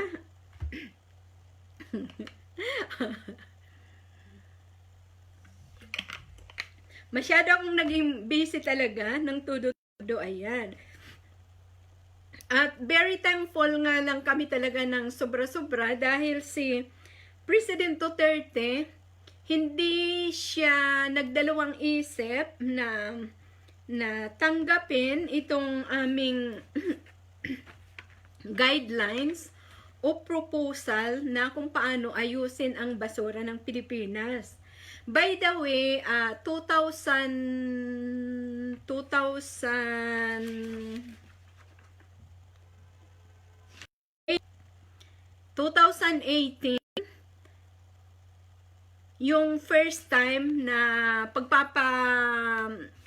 sinaya ko kay President Duterte, first time na pag-i-introduce ko about handling garbage in the Philippines. And then, the second one is 2019. So, in the future, sana, Lord, pagbigyan mo ako, tulungan niyo ako magdasal sa church na makarating na tayo sa Pilipinas para may apply na natin ang handling ng basura sa Philippines. Ayan. So, ayan. Kasi hindi lang talaga actual na handling ng basura. Marami doon mga ma-preserve. Ayan. So, landfill garbage segregations and its functions. Ayan. So, dito na tayo sa Number 4, landfill garbage segregations and its function. So, migwi lang tayo guys, kasi ako talaga madaldal. Ayan. Kumbaga, kumbaga, si Professor Amelita ay super daldal. Ayan. So, ang number 4, paano ang segregation ng basura? At paano naman ang kanilang mga functions? Ayan. Ang segregations ng basura ay hindi lang sa pero ang main segregation talaga yung nabubulok at di nabubulok. So, okay na yon yung nabubulok at hindi nabubulok. So, sa Pilipinas, parang inano na yun nila nag-launch na yun sila na basurang nabubulok at di nabubulok. Dapat nabubulok at di nabubulok. So, ibig sabihin, dalawa. But according to our studies naman, scientifically, and ito talaga yung totoong pag-aaral, internationally, scientifically, para tanggapin ng international handling of garbage in the whole world. Hindi lang dalawa, but 1, 2, 3, 4, 5, 6, 7, 8, 10. 10 lahat ang segregations ng basura. But, mayroon akong pang-11. Ang pang-11 ay segregations ng mga panangkaw sa pera ng taong bayan sa mga politicians dyan sa Pilipinas. Joke! Scientifically, 10 lang talaga. Ako lang yung nagdagdag, ginawa kong pang-11. Kasi sabi ko, lagi ko tinatanong sa sarili ko, sino bang magiging presidente sa Pilipinas na makakaubos ng mga panangkaw sa pera? Mukhang kay President Duterte, hindi rin nauubos yung mga panangkaw. So, lagi ko ngayon itinatanong, sino kaya yung pwedeng maging presidente sa Pilipinas? Lahat ng panangkaw na nasa gobyerno isegregate na at itapon na lahat sa basurahan. Wag na iboto, di ba? Joke. But that's really a reality. Joke na sabi ko, pero it's a reality. So, inahanay ko lang siya dito ng landfill garbage segregations and its functions. Ayan. Kasi alam nyo guys, yung ating Pilipinas, kaya hindi tayo umuunlad, third world tayo ng third world country. Mayaman naman tayo sa mga natural resources. Mayaman naman tayo sa international, ano nga ang tawag niyan Mayroon tayong gold reserve. Mayaman naman tayo lahat. Bakit ang mga taong Pilipino mahirap pa rin ng hirap-hirap? Ang dami nating gold reserve, ang dami nating so, sigwi lang yan. Frustration lang yan ng isang international economy. So, mayroon tayong tinatawag na 10 landfill garbage segregations. At ang bawat isang segregation na yun ay may kanya-kanya ring functions or pakinabang. So guys, dito tayo sa totoong topic about garbage. Kasi pag mapunta tayo sa politiko, lagot tayo. Dahil daming panangkaw sa pera ng kaban ng bayan sa Pinas. So, marami akong sinasagasaan ng mga bolsa dyan. So, number 1, papers and cartons. Guys, yung ating papers and cartons, pwede siya may recycled. Ayan. Plastic. Any kind of plastic. Yung plastic, guys, by the way, pwede siya may recycled.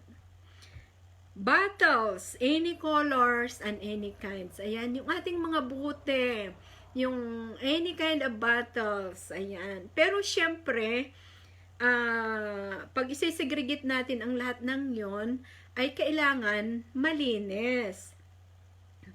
Para pag i-recycled natin, ay pwede natin siyang magamit sa food handling. Like for example, yung ating mga papers and cartons, kailangan malinis.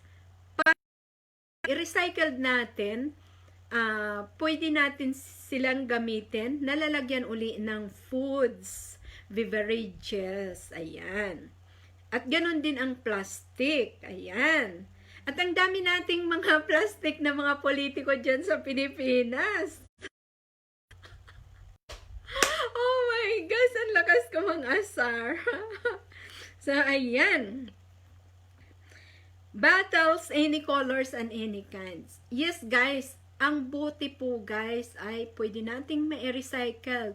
Any colored. Or, pwede natin paghiwa-hiwalayin yung parang dito sa Austria, sa Europe, yung kanilang segregation ng kanilang basura is ang mga bote, clear glass, at saka color glass. So, ipinakita ko yan sa inyo sa aking YouTube channel. Ayan, actually. Tapos, ang woods, pag samasamahin, kasi ang woods, guys, pwede natin ma-recycled, pwede natin magawa, pwede natin magamit sa maraming paraan. Ayan. Yung mga 10 cans, yung mga cans, yung mga lata, yung mga yero, yung bakal, any kind na mga matitigas, pwede natin sila ma-recycled. Yung mga leaves and mga leftover foods from houses and restaurants. Di ba guys, sa mga restaurants, marami silang itinatapon na mga tira-tira. At ganoon din sa ating mga bahay, yung mga minismisan, sa pag naghuhugas tayo, di ba? Yung mga minismis, wag lang natin lalagyan ng sabon. Pwede rin natin, mayroon din tayo doon pwede magawa. Ayan. Pwede rin yun. Makakagawa tayo ng isang to out from that. Ayan. But, of course, through chemist, through process. Ayan. So, kailangan natin doon ng scientist. So, yung ating mga styrofoam, any kind of styrofoam, guys, pwede natin silang magamit, ma-recycled or ma-reuse. Batteries and electrical gadgets. Guys, by the way, akala natin yung ating mga itinatapon na mga batteries ay baliwala yon. Yung mga batteries, yung hindi natin itinatapon sa tamang tapunan, yung composition ng poison. Ang mga battery, yung mga battery na maliliit. Pero, in other side, mayroon ka doon makukuhang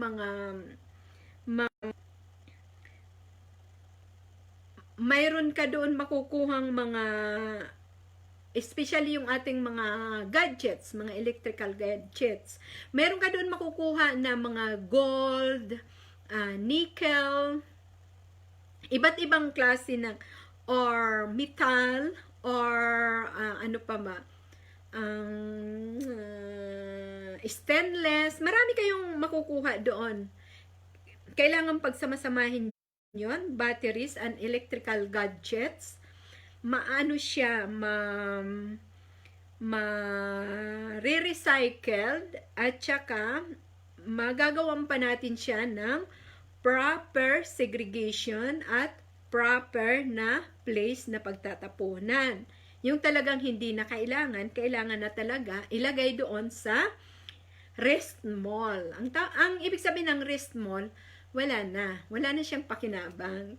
Kaya ang segregation dapat ng mga panangkaw ng mga politician dyan sa Pilipinas, ilagay na natin sila doon sa rest mall. Yung bang wala na silang mga pakinabang.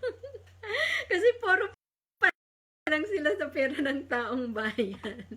Kaya itapon na sila sa basurahan, sa rentals, yung ating mga upuan, any kind ng furnitures, pwede siyang mapakinabangan uli, pwede siyang ma-recycled, pwede siyang ma-recycled, pwede siyang pakinabangan uli, pwede siya magawa ng paraan. Ayan. House, containers. Ito yung pinaka very hazardous na itinapon sa atin ng Canada. 'Di ba nung kapanahunan ni President Noynoy Aquino na yung mga basura, yung mga medicals na mga basura sa Canada, 'di ba inilagay sa mga container at itinapon diyan sa Pilipinas. This is the most hazardous types ng basura kasi nandyan lahat ng mga sakit, nandyan yung mga karayom, yung mga pang-injections, yung mga everything. Ayan. Kailangan mayroon special handling dyan para hindi siya makakontaminate sa ating surroundings, sa ating environment, sa ating air, sa ating soil, at sa everywhere. Sa ating, in short, sa ating climate change. Ayan. At ang pang-sampo ay yung old clothing, shoes, and accessories. Ito naman guys, dito sa Europe is, pag mayroon kang lumang damit, ilalagay mo doon, parang meron silang lagayan na basurahan. Ibabalot mo ng plastic, ipapasok mo doon, pero syempre, balalabahan mo, paplansahin mo, lilinisin mo. Kasi yun guys, ay dito sa Europe ha, hindi naman yun, hindi pa yun sira or whatever. Kasi dito, pag sira na, katulad sa akin, kapag sira na, ginagawa ko ng basahan, gugupit ng. Pero pag maayos pa, lalabahan mo, and then ilalagay mo doon. So, yan guys. Yun yung number 4 na handling ng ating basura. So, since na, guys, ang handling of the Philippine garbage ay 7, mayroon pa tayo pang 5, 6, at pang 7. Ayan. So, ngayon, nasa pang 5 na tayo. View of others and coordinations. Ang tagal natin, guys, mag-topic kasi actually, kaunti lang, manipis lang naman ito. Nasa 10 pages lang yata ito. Pero matagal ako nagtatopic kasi sumisigwi-sigwi ako. Ayan. View of others and coordinations. Ayan. So, dito sa handling ng basura sa Pilipinas, kailangan i-educate natin ang ating Department of Education, ang ating mga taga-DepEd. Ayan. Kindergarten pa lang sila, dapat turuan na sila how to handle the kanilang mga basura. Ayan. So, kailangan dyan ang ating coordination sa Department of Education. Department of Tourism. Ayan. Yung ating Department of Tourism, kailangan may coordination tayo dyan. Alam nyo guys kung bakit? Kasi gusto natin lumago ang ating tourism sa Pilipinas. So, kailangan nating hindi ipagwalang bahala ang basura. Kailangan ang mga taga-Department of Tourism, makialam sila sa basura. Makihalo sila sa pag-aayos ng basura ng Pilipinas. Kasi, yung kanilang departamento na tourism, hindi naman yan basta tourism lang. Like for example, sa Bohol, Panglao, pag nakikita namin sa satellite, ang basura kung saan-saan. Tourism, di ba? Ang gusto lang, money, money, money. But handling the garbage, wala na silang pakels. No. Kailangan kayo, mga taga-Department of Tourism, makialam kayo sa handling of garbage ng mga restaurants, ng mga ano nga ang tawag nun, mga beaches, mga hotels, mga department stores. Tony Boy, thank you so much for coming. Tony Boy, thank you so much for coming to my live streaming. Ayan. So, yung taga-Department of Tourism, kailangan hindi puro tourist ang inyong i-database. I-database nyo rin yung, like for example, sa Bohol,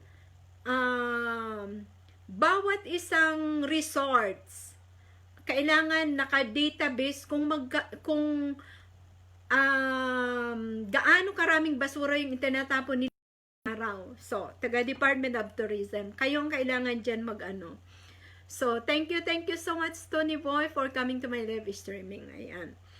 So, yung Department of Agriculture, yes, yung ating mga taga-Department of Agriculture, sana yung ating mga, ang hirap kasi natin dyan sa Pilipinas, ang ating mga scientists, hindi talaga pinahalagahan, di ba?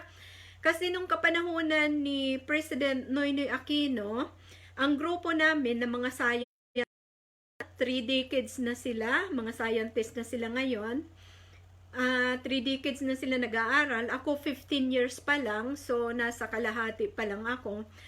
So, hindi pa ako scientist, researcher pa lang ako, sila mga scientist na. Ipinanukalang namin itong handling of garbage kay President Noynoy Aquino. Ang sagot sa amin, wag namin utusan ang gobyerno ng Pilipinas.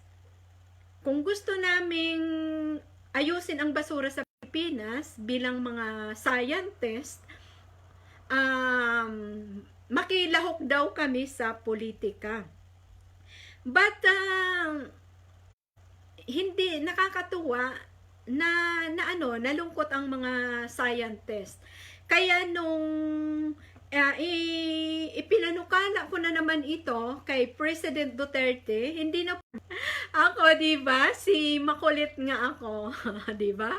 At saka estudyante pa lang naman ako, wala pa akong fried chicken, diba? So, bilang isang researcher, bilang isang estudyante, I'm so very excited. Paano kaya pag nagtagumpay itong handling garbage in the Philippines? How beautiful is the Philippines? It's like a paradise talaga. So that's my imagination bilang isang estudyante. So nung ipinanukala ko ito, hindi na pumirma yung mga scientists. Ako na lang mag-isa ang pumirma. Ipinanukala ko kay President Duterte noong 2018. 2019, tinanggap ni Sir Simato yung challenge sa Manila Beach, sa Pasico Beach, sa Laguna, Dibay, sa apat yun challenge. Makulit kasi ako. Ayan, yung first challenge is Bulacan, Rizal, Cavite, Laguna. Bali, ang unang lilinisin ay Manila Bay at saka Laguna di mga karatig lugar ng karatig lugar ng ng Manila Bay. Thank you so much at talagang 2019 tinanggap ang challenge. So, 2018,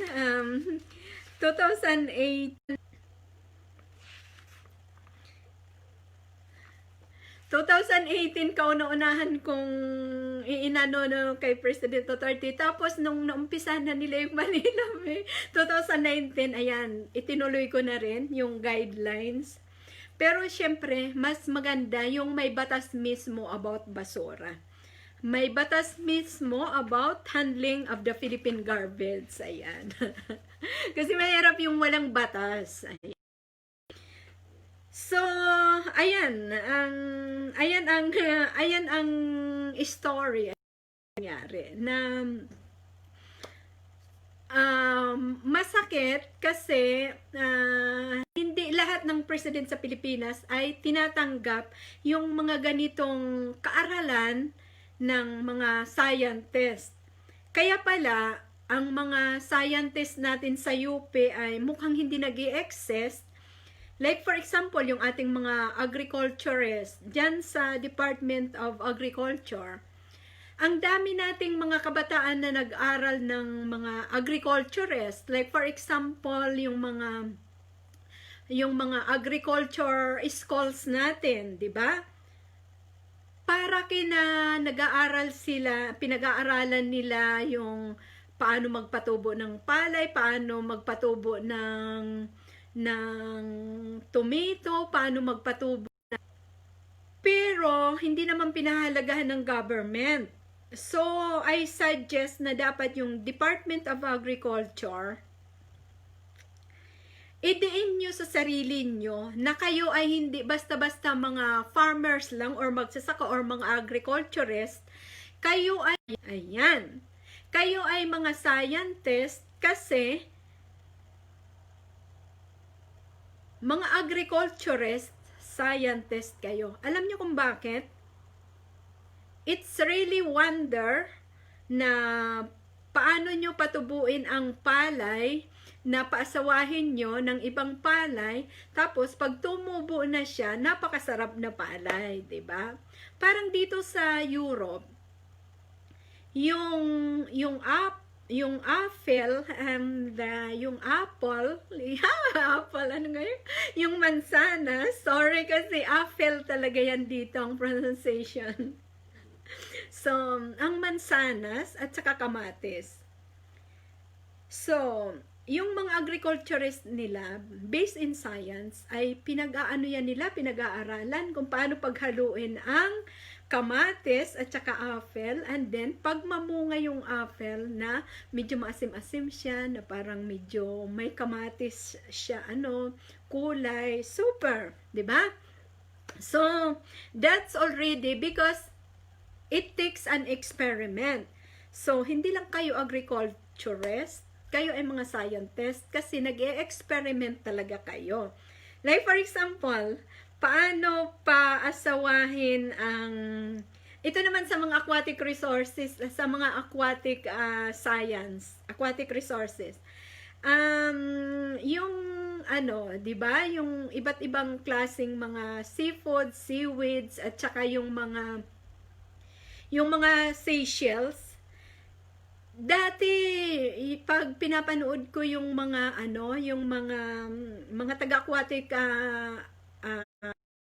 sources, inaano nila kung paano dumami yung isang shells, paano sila nagre-reproductive, nagre-reproduce.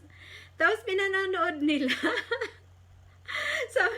Sabi ko, hindi lang pala tao yung mayroong mga organs na yon, pati pala yung ating mga living things. Yung ating mga trees, syempre, yung kanilang pollinations, 'di ba? So, sa mga agriculturists, sa mga aquatic resources, mayroon talaga sila organs, 'di ba? Kasi mga buhay nga sila. So, yun ay segue lang yun. So, ayan. Dapat pahalagahan natin sa Pilipinas yung ating, kasi hindi magtatagumpay ang isang handling of garbage in the Philippines kung hindi itong or cooperation sa isang magmamanage ng basura sa Pilipinas. Like for example, i-manage ko ang basura ng buong Pilipinas. So, kailangan kong may coordination sa department Department of Public Works and Highways. Alam nyo kung bakit? Kasi by the way guys, ang handling ng basura, kailangan ng mga tamang daanan. Ayan. Kaya kailangan, mayroon ding coordination ang Public Works and Highways kasi kailangan ang Public Works and Highways mayroon silang gawin na daanan na ito daanan ng mga truck ng basura. So, hindi basta-basta kung sino lang ang dadaan. So, kailangan daanan talaga ng truck ng basura. Why, guys? Because ang basura is sting. Medyo may amoy, medyo mabaho. So, yon. Kaya kailangan may coordination tayo sa DPWH para gumawa sila ng sariling daanan ng basura. Yan. Ng mga trucks ng basura. So, kailangan din makipag-coordinate ng peace and order naman sa mga peace and order sa ating mga mayor, sa ating mga military, sa ating barangays. Ayan. So, hindi na ang pag-ailang ako mag-isa ang kailangan mag-ayos ng basura.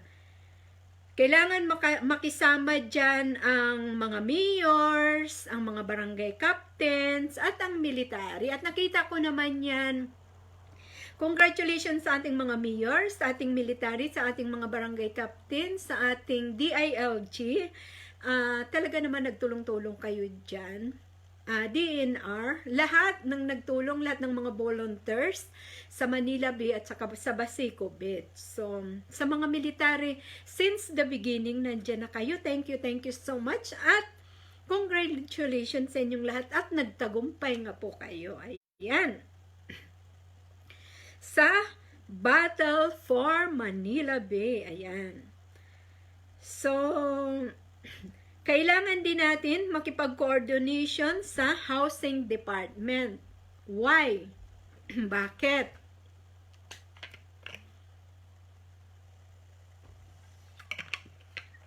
Kasi, kailangan lahat ng mga nagtatrabaho sa basura, workers ng basura, siya man ay may family, single, or may family siya, or single, or whatever, kailangan provide ang housing department ng parang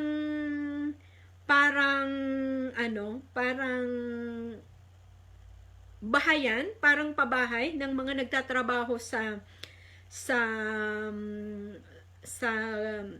garbage, sa basura. Kasi, like for example,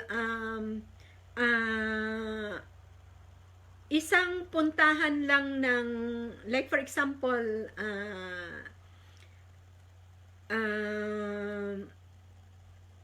yung mga nagtatrabaho sa basura, yung nag-aayos ng basura.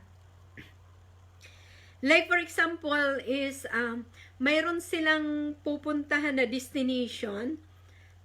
Isang place lang yung babagsakan sa kanila after their work, and then pagkukunin sila para dalhin sa kanilang work, isa lang yung kanilang babagsakan.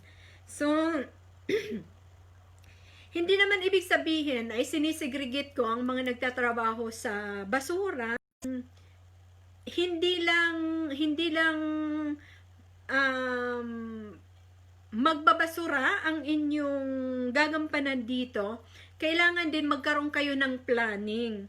Like for example, yung part ng sa basura ay magaling siya sa landscape. So, yung mga government institutions or mga government places, ila-landscape nila, parang ganon. So, maganda talaga tingnan.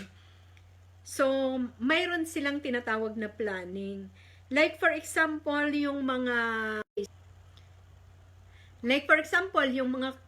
kalye na yan, walang may-ari yan kung hindi ang government. So, yung mga nagtatrabaho sa basura, yung mga workers, sila yung magtatanim ng mga flowering plants, trees, or whatever, and then sila rin yung magme-maintenance. So, yung magdidilig.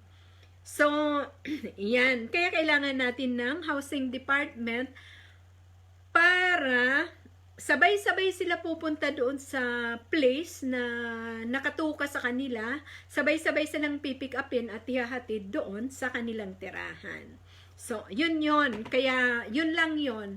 Para, ano, pero it doesn't mean na, kasi basurira ka, basurira ako, ganyan. Kaya kayo bigyan ng bukod na bahay. No, it does not mean. Ang ibig ko pong sabihin na kaya kayo may sariling uuwian para isang pick up, isang bagsak, ganon. So, ganon yun. At saka, maintindihan nyo ako if ipapaliwanag ko na ito one by one. Ayan. So, Department of Environment and Natural Resources, ayan yung DNR. Yes, congratulations talaga, Sir Simato, sa DNR. At ikaw ang tumanggap ng challenge about sa aming ibinigay na guidelines noong 2018 kay President Duterte. 2019, tinanggap mo yung challenge na yon. At syempre, kauna-unahan kay President Duterte dahil siya lang ang Pangulo na tumanggap ng aming guidelines na hindi kami sinabihan na ba't hindi kayo ng paligsahan sa gobyerno, huwag niyo utusan ang gobyerno. So, ayan, thank you so much talaga, President Duterte, na binigyan nyo kami ng kaunting puwang, ayan, na sana lahat ng mga magiging scientist dyan sa Pilipinas at yung mga scientist na dyan sa UP, please mag-voice out kayo. Kasi, hindi lahat na president ay tinatanggap ang panukala ng mga scientist. So, try lang kayo ng try. Kasi kami, talagang try lang kami ng try. President Gloria Macapagal Arroyo, pero kay President Gloria Arroyo, at least wala namang sagot. May sagot, so, parang inano kami, yung deprive, parang mininos kami, ginawa kaming minus na mga tao, ganun. So, pero at least, thank you so much na mininos niya ako dahil hindi sana ako mag-aaral ng international politics at international economics kung hindi dahil sa pangmiminos sa grupo namin. Ayan. So, guys, di ba? So, at least natapos ko. Yon, ganun. Kumbaga, that was also a challenge na, oo nga no, bakit nga ang mga scientist hindi sumasali sa paligsahan ng government? Kaya kayo dyan ng mga taga-UP, gayahin nyo yung grupo namin. Na hindi lang science ang aming inano. Ngayon nag-aaral na rin ng international politics, and sila nag-aaral na rin military ngayon. Kasi bilang isang scientist, kailangan mo rin matutunan ang yan nga, tama nga si President Noynoy Aquino, bakit nga hindi sumali sa paligsahan ng government? Sasali ka sa paligsahan ng government, puro naman scientific ang makakaintindi sa'yo. Para malaman mo kung ang politics at saka economics, ayan. Economics at politics lagi yan magkasama. Pero sila ngayon, hindi lang politics at economics, international lang inaaral nila. Ngayon, nag-aaral na rin. So, madodoble-doble na sila, scientist na sila, space scientist na sila, magiging mga military pa sila. Ay, marami na sila. Pero ako hindi. Sabi ko, ako, magiging basurera na lang ako sa Pilipinas. Tama na yon. Ayoko na mag-aral ng mag-aral. Basurera, tama na. Ayan. So, DENR, thank you so much kay Sir Sim. Talagang 2019, tinanggap mo ang hamon na yon. Ayan. At saka yung mga umiiyak kung bakit ginagastusan ang Manila Bay, Basico Beach, at saka Pasig River, at saka Laguna Dibay, at saka ayan na nga yung Cavite, Laguna, Sal, Bulacan. Bakit ginagastusan ng government yan? Hindi yan guys overnight. Nakaplano yan. So it means pinag-aralan ko yan ng 15 years. Pinag-aralan niya ng ipinanukala ko kay President Duterte ng 2018. Tinanggap ni Sir Simato ang challenge na yan noong 2019. So kung ngayon 2020 ay nandyan ang white sand, kung ano-ano ang inilalagay, that was planted since 2018, 2019, at 2020. Syempre, hindi naman tayong mga magicians na matatapos kaagad in one night. So, it takes time. Like for example, yung pag-aayos namin ng kabuuan ng buong basura ng the whole Philippines, ay ang panukala namin kay President Duterte ay since, ito yun sulat ko, 2019 to 2040. So, it means 21 years. Ayan, no? 2040.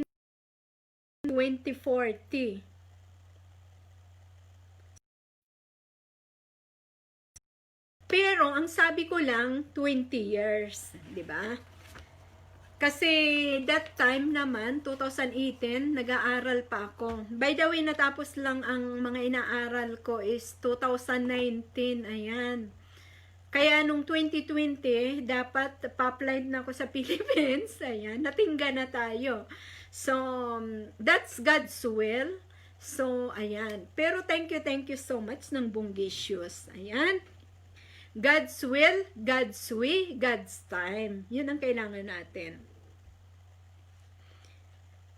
So, congratulations and thank you so much. At sa lahat ng volunteers, sa lahat ng departamento ng government, lahat ng mga sumali para ayusin ang Manila Bay, maging private, government, private citizens, lahat-lahat. Sino man kayo, alam nyo yan kung sino kayo.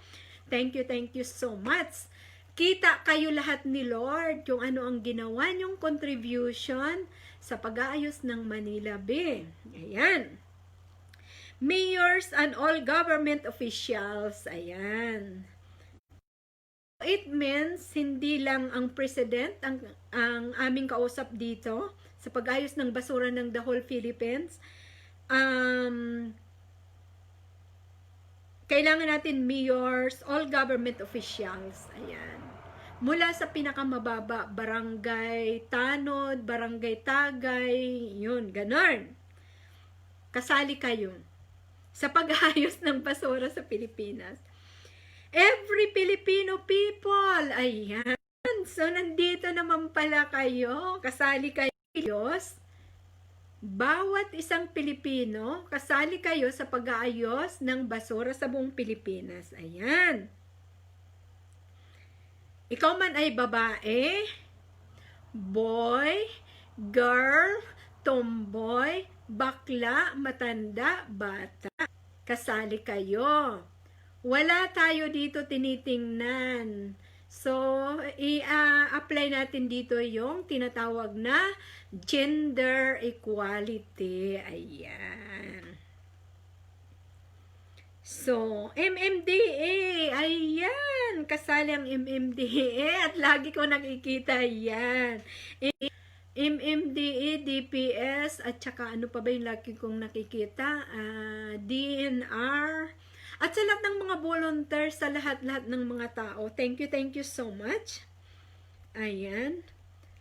So, para we gonna show to the whole world na yung ating Manila Bay na so congratulations talaga Sir Simato kasi yun na yun eh. Nandito yun sa number 11 dito sa 2018 na ano namin na dito sa 2018 na ano 2018 na panukala namin kay President Duterte.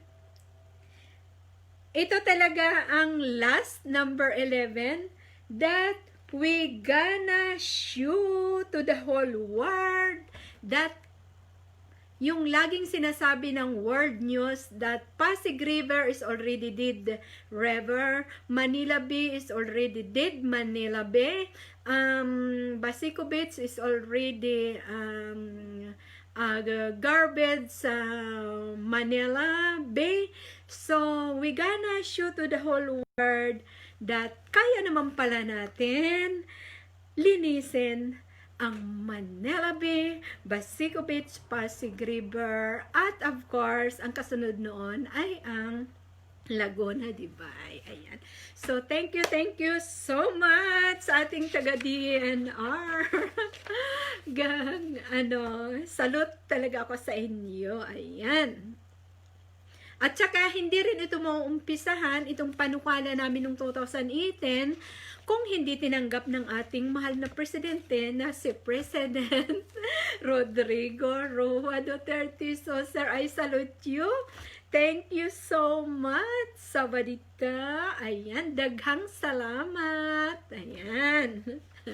So, ang pang-anim ng ating garbage, handling of the Philippine garbage, ang pang-anim ay future functions. Ayan, ito naman yung mga future functions ng ating handling of the Philippine garbage ay magkakaroon tayo ng recycling processing. Kailangan ko dito ng maraming chemist, maraming scientist. Of course, ako, nandyan ako mismo. Inaral ko kasi yan for 15 years. So, fertilizer processing, para yung ating mga magsasaka, libre na yung kanilang fertilizers. Ayan. Gas out from the garbage. Ayan. So, kailangan natin dyan ng napakaraming engineers, mechanical engineers at scientists. At syempre, nandyan ako niyan. Helping to the world of climate change. Ayan. So, sa pamamagitan ng pag-ayos natin ng ating basura for the entire country, Philippines, so we gonna contribute the climate change throughout the planet Earth, to the whole world. Ayan. Para ang bawat isa, hindi lang mga Pilipino, all people in the whole world, magkaroon sila ng health awareness. Ayan. Tapos, dyan sa Pilipinas kasi, ang naobserbahan namin bilang mga researcher, bilang mga scientist na sila, ako hindi ako scientist, estudyante pa rin ako hanggang ngayon, is, ang nakita namin, Pilipino are the most obedient kapag nandito sa ibang bansa. So, let's correct me if I'm wrong or not. Yun ang nakita namin, ha, bilang pagsisiyata namin, pag-experiment namin, pagtitingin namin sa kaugalian ng Pilipino. Like for example, ako na lang sa sarili ko. Nung makarating ako dito sa Austria, pinag-aralan ko talaga yung mga government rules and regulations nila. So, I have to follow the rules and regulations. Ano mga bawal, ano yung hindi. Kasi nung nasa Pilipinas ako, hindi rin naman ako sumusunod sa tingin ko kasi hindi ko alam kung anong rules ang ifa-follow ko. Like for example sa Pilipinas, sa Neapolitan subdivision sa Fairview, sa Quezon City, sa North Fairview. Nung nagtatrabaho dati ako sa Evergotisco bilang sales lady sa cosmetic department, alam nyo ba yung aking hangout, ako na, dati, ano pa yun damuhan pa yan dyan dati, yung parang walang SM pa yata yan, nung mga panahon na yun. Ano yun, dyan ako nagbabike ng racer bike, pero hindi sa akin yun ha. Hinihiram ko lang yun. Ayan. Yung gamit ko talaga, racer bike. Kasi, guys, by the way, ang paborito kong sports, dalawa lang. Swimming at biking. Ayan. So, hanggang dito sa Europe, mayroon ako mountain bike. Kasi yun talaga yung, passion ko na pag gusto ko mag-relax, lang ako, magbabike lang ako na Pero, sa Philippines, hindi ko naranasan yung mag-helmet. Pero, dito, nung bago ako dito sa Europe, nung mga 2001 yata yun, yung sa highway nila, nagbabike ako, may mountain bike ako, so ang yabang ko. Sabi ko, oy, may mountain bike. Wala akong helmet. Yung talagang hinahagingan ako ng pulis. Pinapahinto ako. Alam nyo kasi ang galing-galing ko magbike. Na-overtikan ko yung pulis. Hindi ako humihinto. Tapos pinabayaan ako ng pulis. Tapos syempre papunta ako doon sa lake. Ang ginawa, nung nandoon ako sa lake, hindi nila ako pwede makausap, hindi pa ako marunong mag-German. So, pinanood lang ako ng mga pulis. Hindi naman nila ako pwede i-harass, di ba? So, pinanood nila ako. Ang ginawa nila, yung ex ko, pinuntahan sa trabaho. Sabi, bakit yung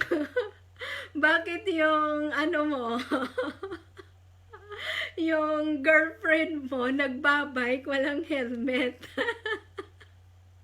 Oh my gosh. Tapos yun, tinawagan ako. Sabi, nung nagbabike ka ba may mga pulis? Oo, sabi ko, di nakipagkarira ako. Anyabang ko pa. Naunahan ko nga yung pulis mas mabilis ako magbike kaysa sa police car nila. Sabi niya, hindi, hinuhuli ka na. Sabi ko, ba't ako huliin? Wala naman akong violation. Ayan. So, sabi hindi. Kasi yung dito, pag nagbabike sa Europe, kailangan may helmet. Ayan. So, ayan ang napakalaking karanasan ko dito sa Europe. Ayan. So, sigwi lang tayo. Kasi hindi tayo matatapos pag walang So, pero, pag ang Pilipino, nasa Pilipinas, never talaga sumusunod sa batas. Ayan. Kasi parang walang batas naman talaga na, diba? Like for example, sasabihin, bawal umihi. Wala namang kubeta na nag-provide ang government para ihian ng public. So yung naiihi, kung saan yung poste na bawal umihi, doon pa talaga iihi, di ba? Tapos, bawal magtapon ng basura. Ang gobyerno, hindi naman nagpupurahan sa mga kalye, sa mga parks, or wherever. So, ang ginagawa, kung saan yung nakalagay na bawal magtapon ng basura, doon talaga tinatapon yung basura. So, kailangan ang government mag-provide ng kailangan bago mag-provide ng batas. Like for example, sa Manila Bay, bawal tumae. Kailangan sa Manila Bay, Basico Beach, mag-provide ng toilet, ng totoong toilet ha, talagang totoong kubeta, para maiihian let's say, yung tao na iihi, so dito ka, kasi iihi ka lang. Ibig sabihin, ang lahat ng iihi dito, ang lahat ng tatae dito, touching at saka ihi. So, ganon. Tapos babae, lalaki, ganon. Boy, girl, tomboy, bakla, ganon. Para walang walang naiiwan sa So, mag-provide ang government ng toilet para walang tumabi, di ba? At saka sa basiko bed. Ganun lang kasimple yun. Kasi kung bawal tumae, bawal umihi, hindi naman kayo nag-provide ng taihan, ng ihian. O saan yung tao, iihi at tatae, di ba? So, ganun yung kasimple. So, bakit, ay, nag-ano na naman ako sa mga tao sa gobyerno. Ay, by the way, guys, ako nga pala si Amelita, di Pataranta, ang princess ng mga basura. At pwede na rin niyo ako tawagin si Lola Basyang. Ayan. Bata pa ako, pero syempre, kahit bata, maraming nalalaman. Ayan. So, sundin nyo na lang, please, government, yung mga sinasabi ko. Mag-provide kayo ng tama bago ang panukalang batas. Ayan. Batas kayo ng batas. Paano susundin ang batas kung hindi kayo nag-provide ng necessities? Ayan. Kaya yung mga taga-kongreso, taga-senado, provide ng batas, tapos nung may batas sila na, aywan ko sino ang author nito, may batas sila na pwedeng anybody can retire in the Philippines. Ang mga taga-kongreso at senado hindi nag-isip na if anybody from the whole world is allowed to retire in the Philippines, so pag-aagawan ngayon ang Pilipinas. Kasi una-una, mura ang life, basta mura pag tumira sa Philippines. So, like for example, mga tao sa Europe, let's say 100 group of people magre-retire. Bibili ngayon sa Pilipinas ng condominium, bibili ngayon ng lupa, kasi saan sila titira, di ba? Kasi magre-retire sila, marami silang pera.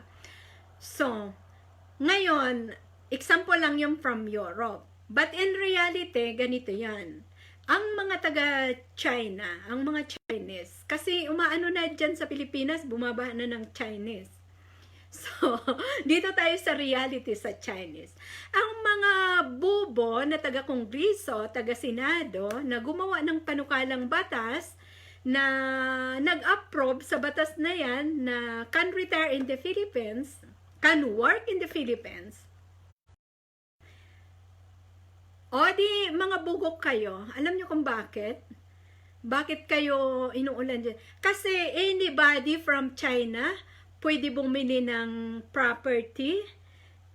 Di ba nung kapanahonan ni Marcos, ang mga Chinese, kailangan mag-convert muna sila into a Filipino citizen bago sila makabili ng mga properties sa Pilipinas.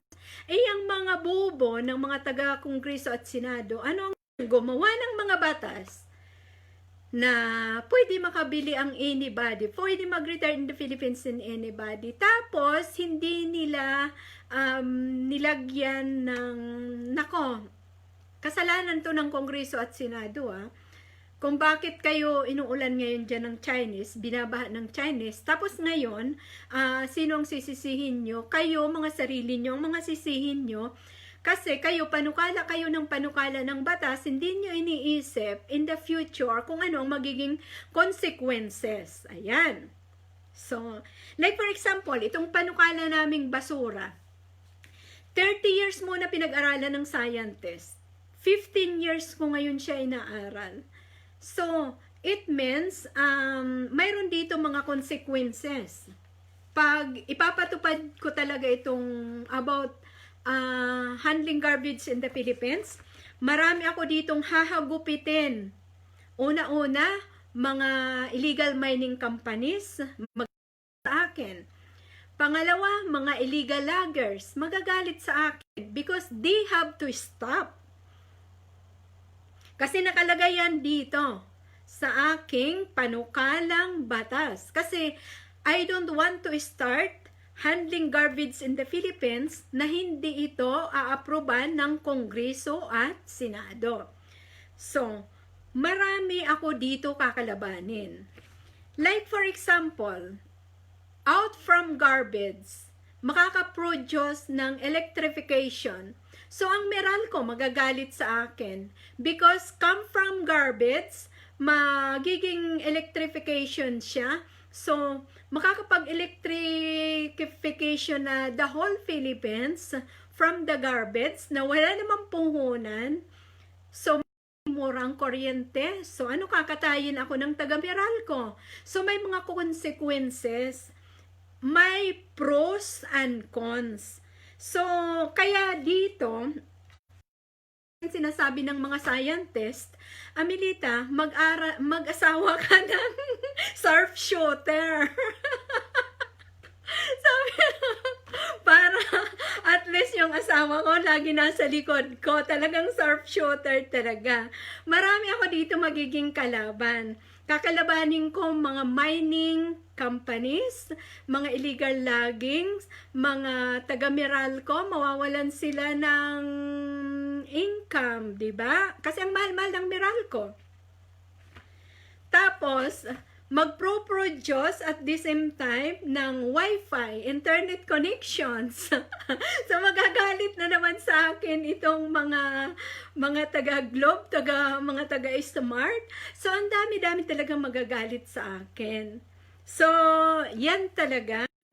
God's will and God's way. Ayan.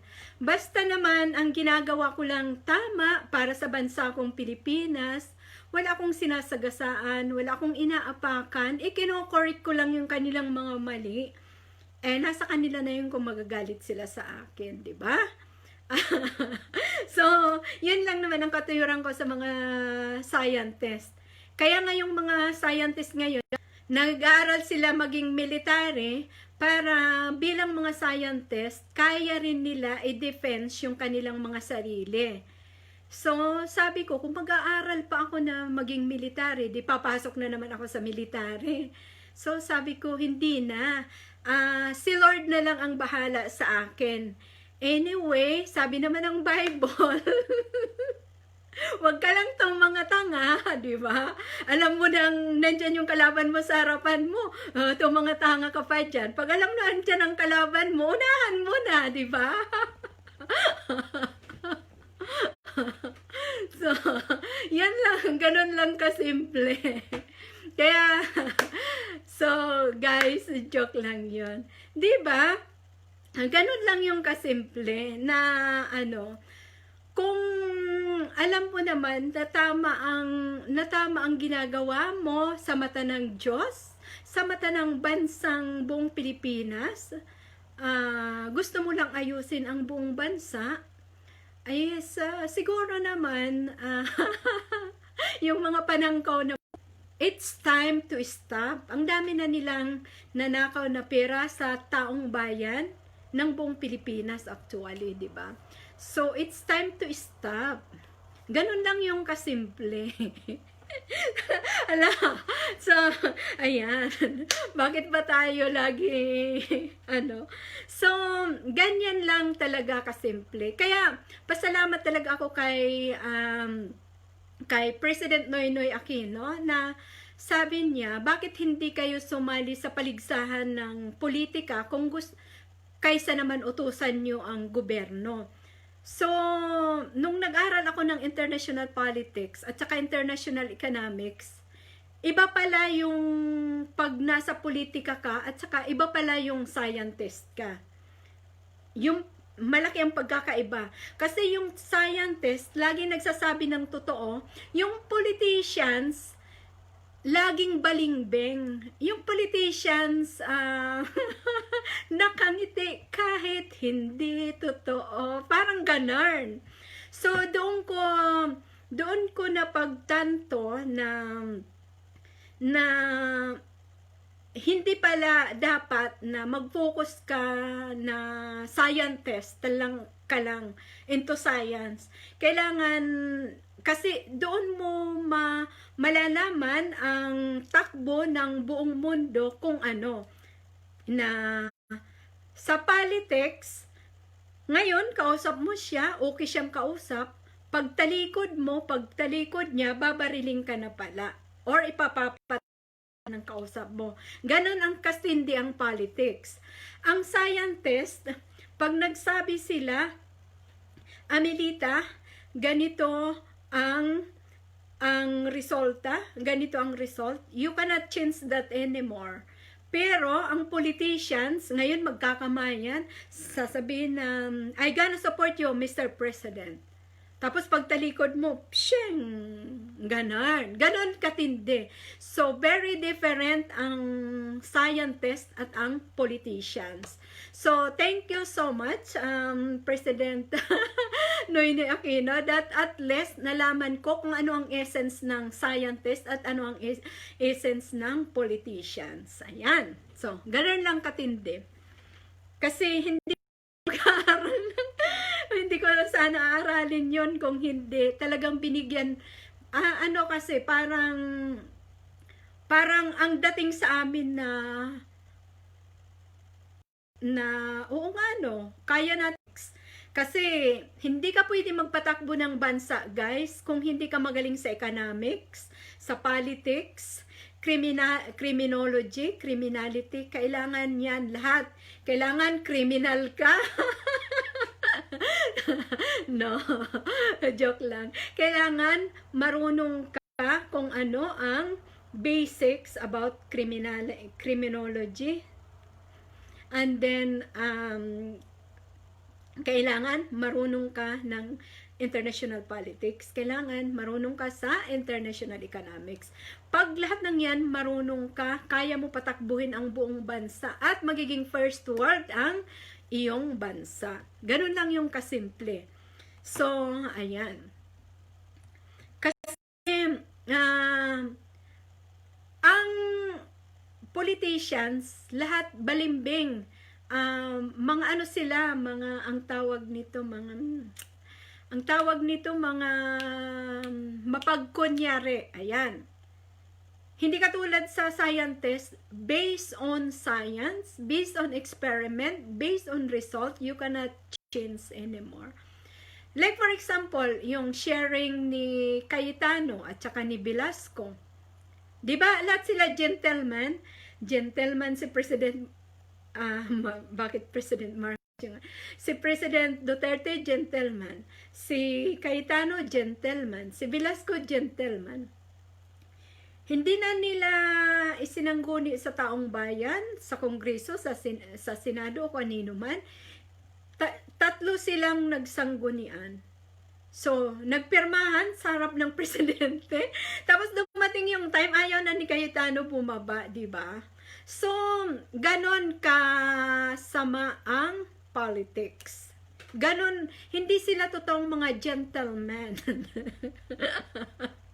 Kasi pagdating ng time, nag-change na. Hindi katulad sa scientist na pag sinabi, this is basic quantum. Basic quantum talaga yan. So, hindi pwede gamitin ng basic trigonometry. Hindi pwede gamitin ang physics trigom kasi kailangan lang basic quantum ang formula na gagamitin. So, pag ginamitan mo ng physics trigom, iba ng resulta ang lalabasan noon. So, ang scientist, gano'n naman kasama ang politics. So, thank you so much. At least yung aking kabaitan ay nahaluan na rin ng kasamaan. Joke, mabait pa naman ako kapag tulog. Ayan.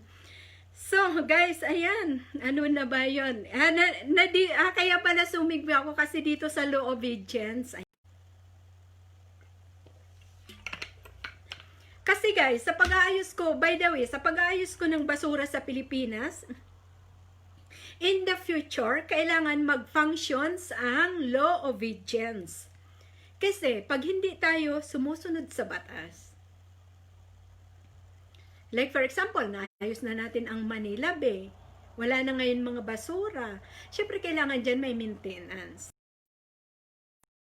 Bago mo gumawa ng batas, ang municipality ng Manila, nasasakupan ng Manila Bay, na bawal umihi, bawal magtayo ng totoong kubeta. Ayan. So, it's so very specific ang simple bago magtayo ng batas kasi ang batas ang susundin kung hindi naman mag-provide ang government. Ganon. So, papalo ng rules kung wala naman susundin na batas, na rules. Ganon. So, ayan. In the future yon, kapag inaayos ko kasi ang basura ng Pilipinas, is unti-unti na rin babaguhin ang mga mindset ng mga Pilipino na mawala na yung ating mga crab mentality. Kailangan tulong-tulong tayong mag-ayos ng ating bansang Pilipinas dahil hindi tayo tutulungan ng China, ng Amerika, ng Europa, ng Africa, ng India, ng Korea, ng ano. Hindi tayo tutulungan mag-ayos ng ating bansa kung hindi tayong mismong mga Pilipino ang magtulong-tulong mag-ayos sa ating bansa dahil wala tayong ibang bansa. It's only one country that we have. It's the Philippines. Ayan. So, kaya yan ang laging itatak natin sa ating mga isipan na walang tutulong mag-ayos ng ating bansa kung hindi tayong mga Pilipino lang talaga. Ganon. So, Philippine economic and political and environmental success. Ayan. Kasi in the future, ang gusto ko actually mangyari, kasi ako naman ang mag-aano nitong handling of Philippine garbage in the Philippines. Ako ang wala na yung 1 year, so 20 years na lang. So, in the future, na makita na ang Pilipinas ay mayroon success ang ating economic, ang ating politics, at ang ating environment. Ibig sabihin, ang ating economic successful, yung ating mga mining companies, mayroon na dyan mga manufacturing. Siyempre, makakapagtayo ng manufacturing in the future, yung ating mga mining companies, kapag kaya ng government mabigyan ng tamang supply ng electrification. Kaya nga dyan, manggagaling sa BATAAN Nuclear Power Plant yung ating electrification for the whole entire country, Philippines. Kasi like for example, ang isang mining company na sa Samar, so yung mining company sa Samar, kailangan bigyan ng sapat na kuryente from BATAAN Nuclear Power Plant na nag-produce ng kuryente nang galing sa basura, hindi nang galing sa nuclear. Bigyan ng tamang sapat na kuryente para may manufacture nila yung kanilang produkto para sa summer, magbigay sila ng maraming trabaho doon. So, economically, magiging successful ang summer, and then, kailangan maging politically correct ang ating mga politicians. Huwag na yung dahil sinuhulan ka, na politiko ka, kahit mali ang mining company ay hindi mo sisitahin kasi nasalpakan yung pera mo ng dollars or euros or funds pag galing naman yung mga mining companies ng Great Britain ay funds ang pera, nasalpakan, di ba? Nagiging ganon. So, kailangan maging economically successful at saka politically correct and successful ang ating mga politicians. Environmental success. Ayan. Kasi since from the beginning, di ba, lagi ko sinasabi na kailangan doon sa number 3, aalagaan natin ang ating plants and wildlife. Once na inaayos ang basura, in the future, ang Pilipinas ay magiging economically, politically, environmentally successful. Ayan. So, in the future, so I think 10 years from now or 15 years from now, or sa bracket namin ng mga scientists na 20 years from now. Ayan. So, tapos, dito sa future functions, makikita ng the whole world, ipapakita ng Philippine ang kanyang Philippine world identity. So, yung mga scientists kasi, gustong-gusto nila na makita ng the whole world what is really the Philippine identity. Kasi ang alam ng ibang bansa, like for example,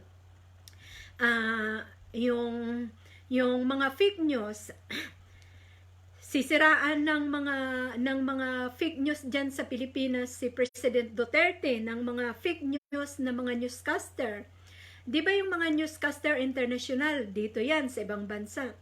Yung mga newscaster diyan, walang pagmamahal sa bansa, ipapasa nila sa main network nila dito sa ibang bansa. Sirang-sira si President Duterte. Ayan. But ang scientist hindi naniniwala. Kaya nga ang mga scientist ngayon, lagi na sila gumagamit ng satellite. Ayan. Kaya kayo ng mga MPA dyan sa kabukabulan rin sila. Ayan. Nag-aaral na sila ngayon ng military. Ayan. So, wala na kayong paglalagyan ng mga NPA kayo dyan sa kabundukan sa Pilipinas dahil ang mga scientist magaling sa satellite. Pag mga naging military sila, isama kayo. Manib na kayo, magbalik loob na kayo slowly but sure para in the future maayos na ang ating bansang Pilipinas. Ayan. Uy, may premiere pala ako. Ano ba yan? So, yan lang ang maaano ko. Kasi ang grupo namin ng mga scientists, talagang nabigyan kami ng challenge ng kapanahunan ni President Aquino. So, talagang lahat gagawin na para ng Pilipinas. Actually, yun lang yun, kasimple.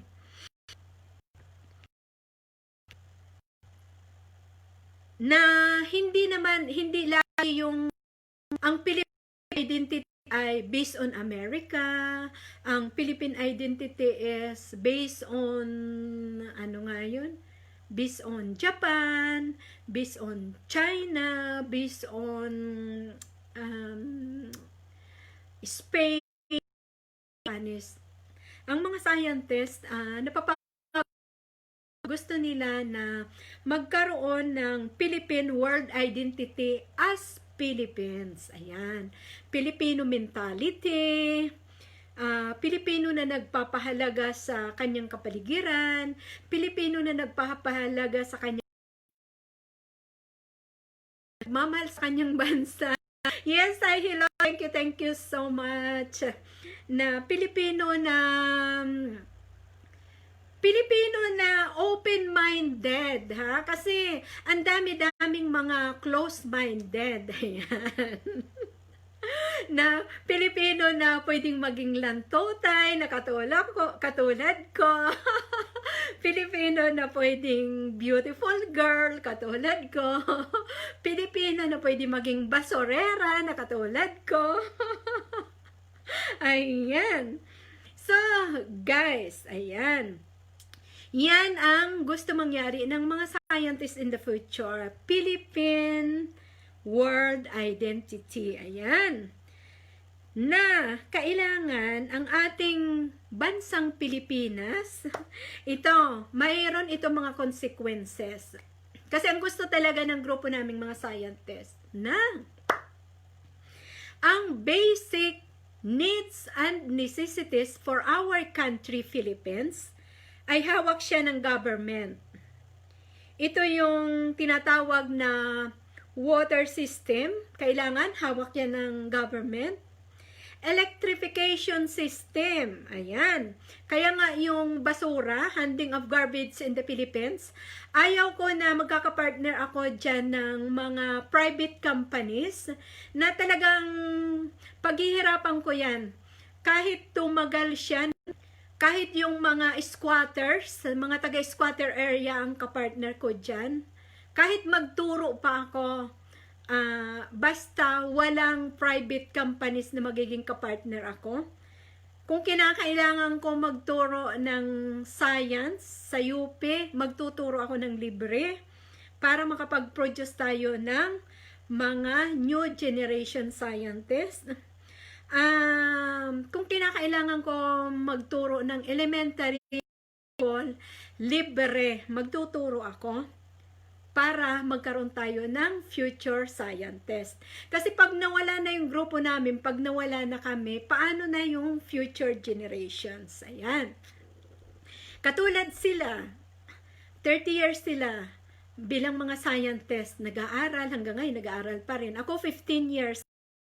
Nyo guys, 15 years kasi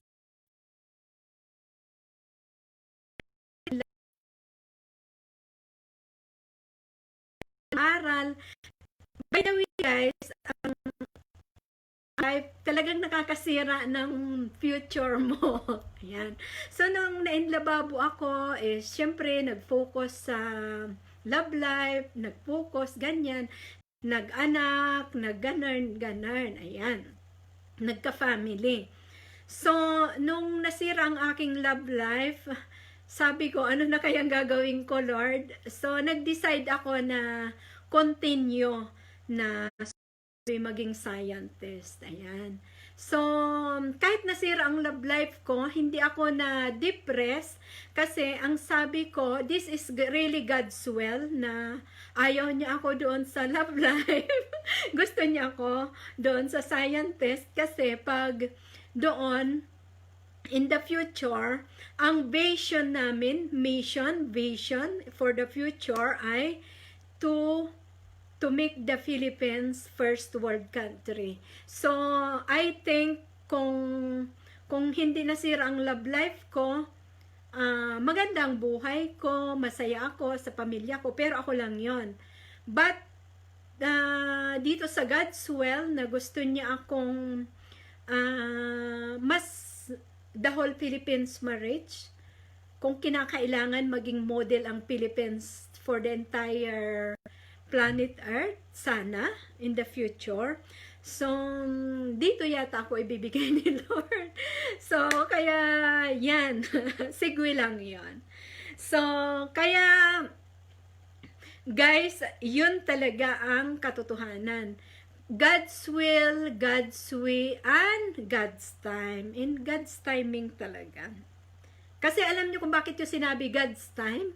Kasi kung hindi tinanggap ni President Gloria Arroyo, hindi tinanggap ni President Noynoy Aquino, bakit nung pangatlo tinanggap ni President Duterte, 'di ba? So, yung ipinapanukala ko na to, talagang with prayer, ayan, with prayer talaga to.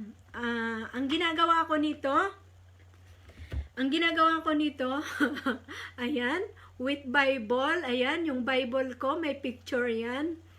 Ang ginagawa ko nito, paggabi, pagising ko, babasahin ko, ipit ko siya dito sa Bible. Ayan. Ang love life ko ay Bible. Ayan. So, ganun lang yun, guys. Kasi, di ba, kung ang panukala na to ay na-reject ng isang presidente, pangalawa, so pag pangatlo, parang suntok sa buwan na, di ba?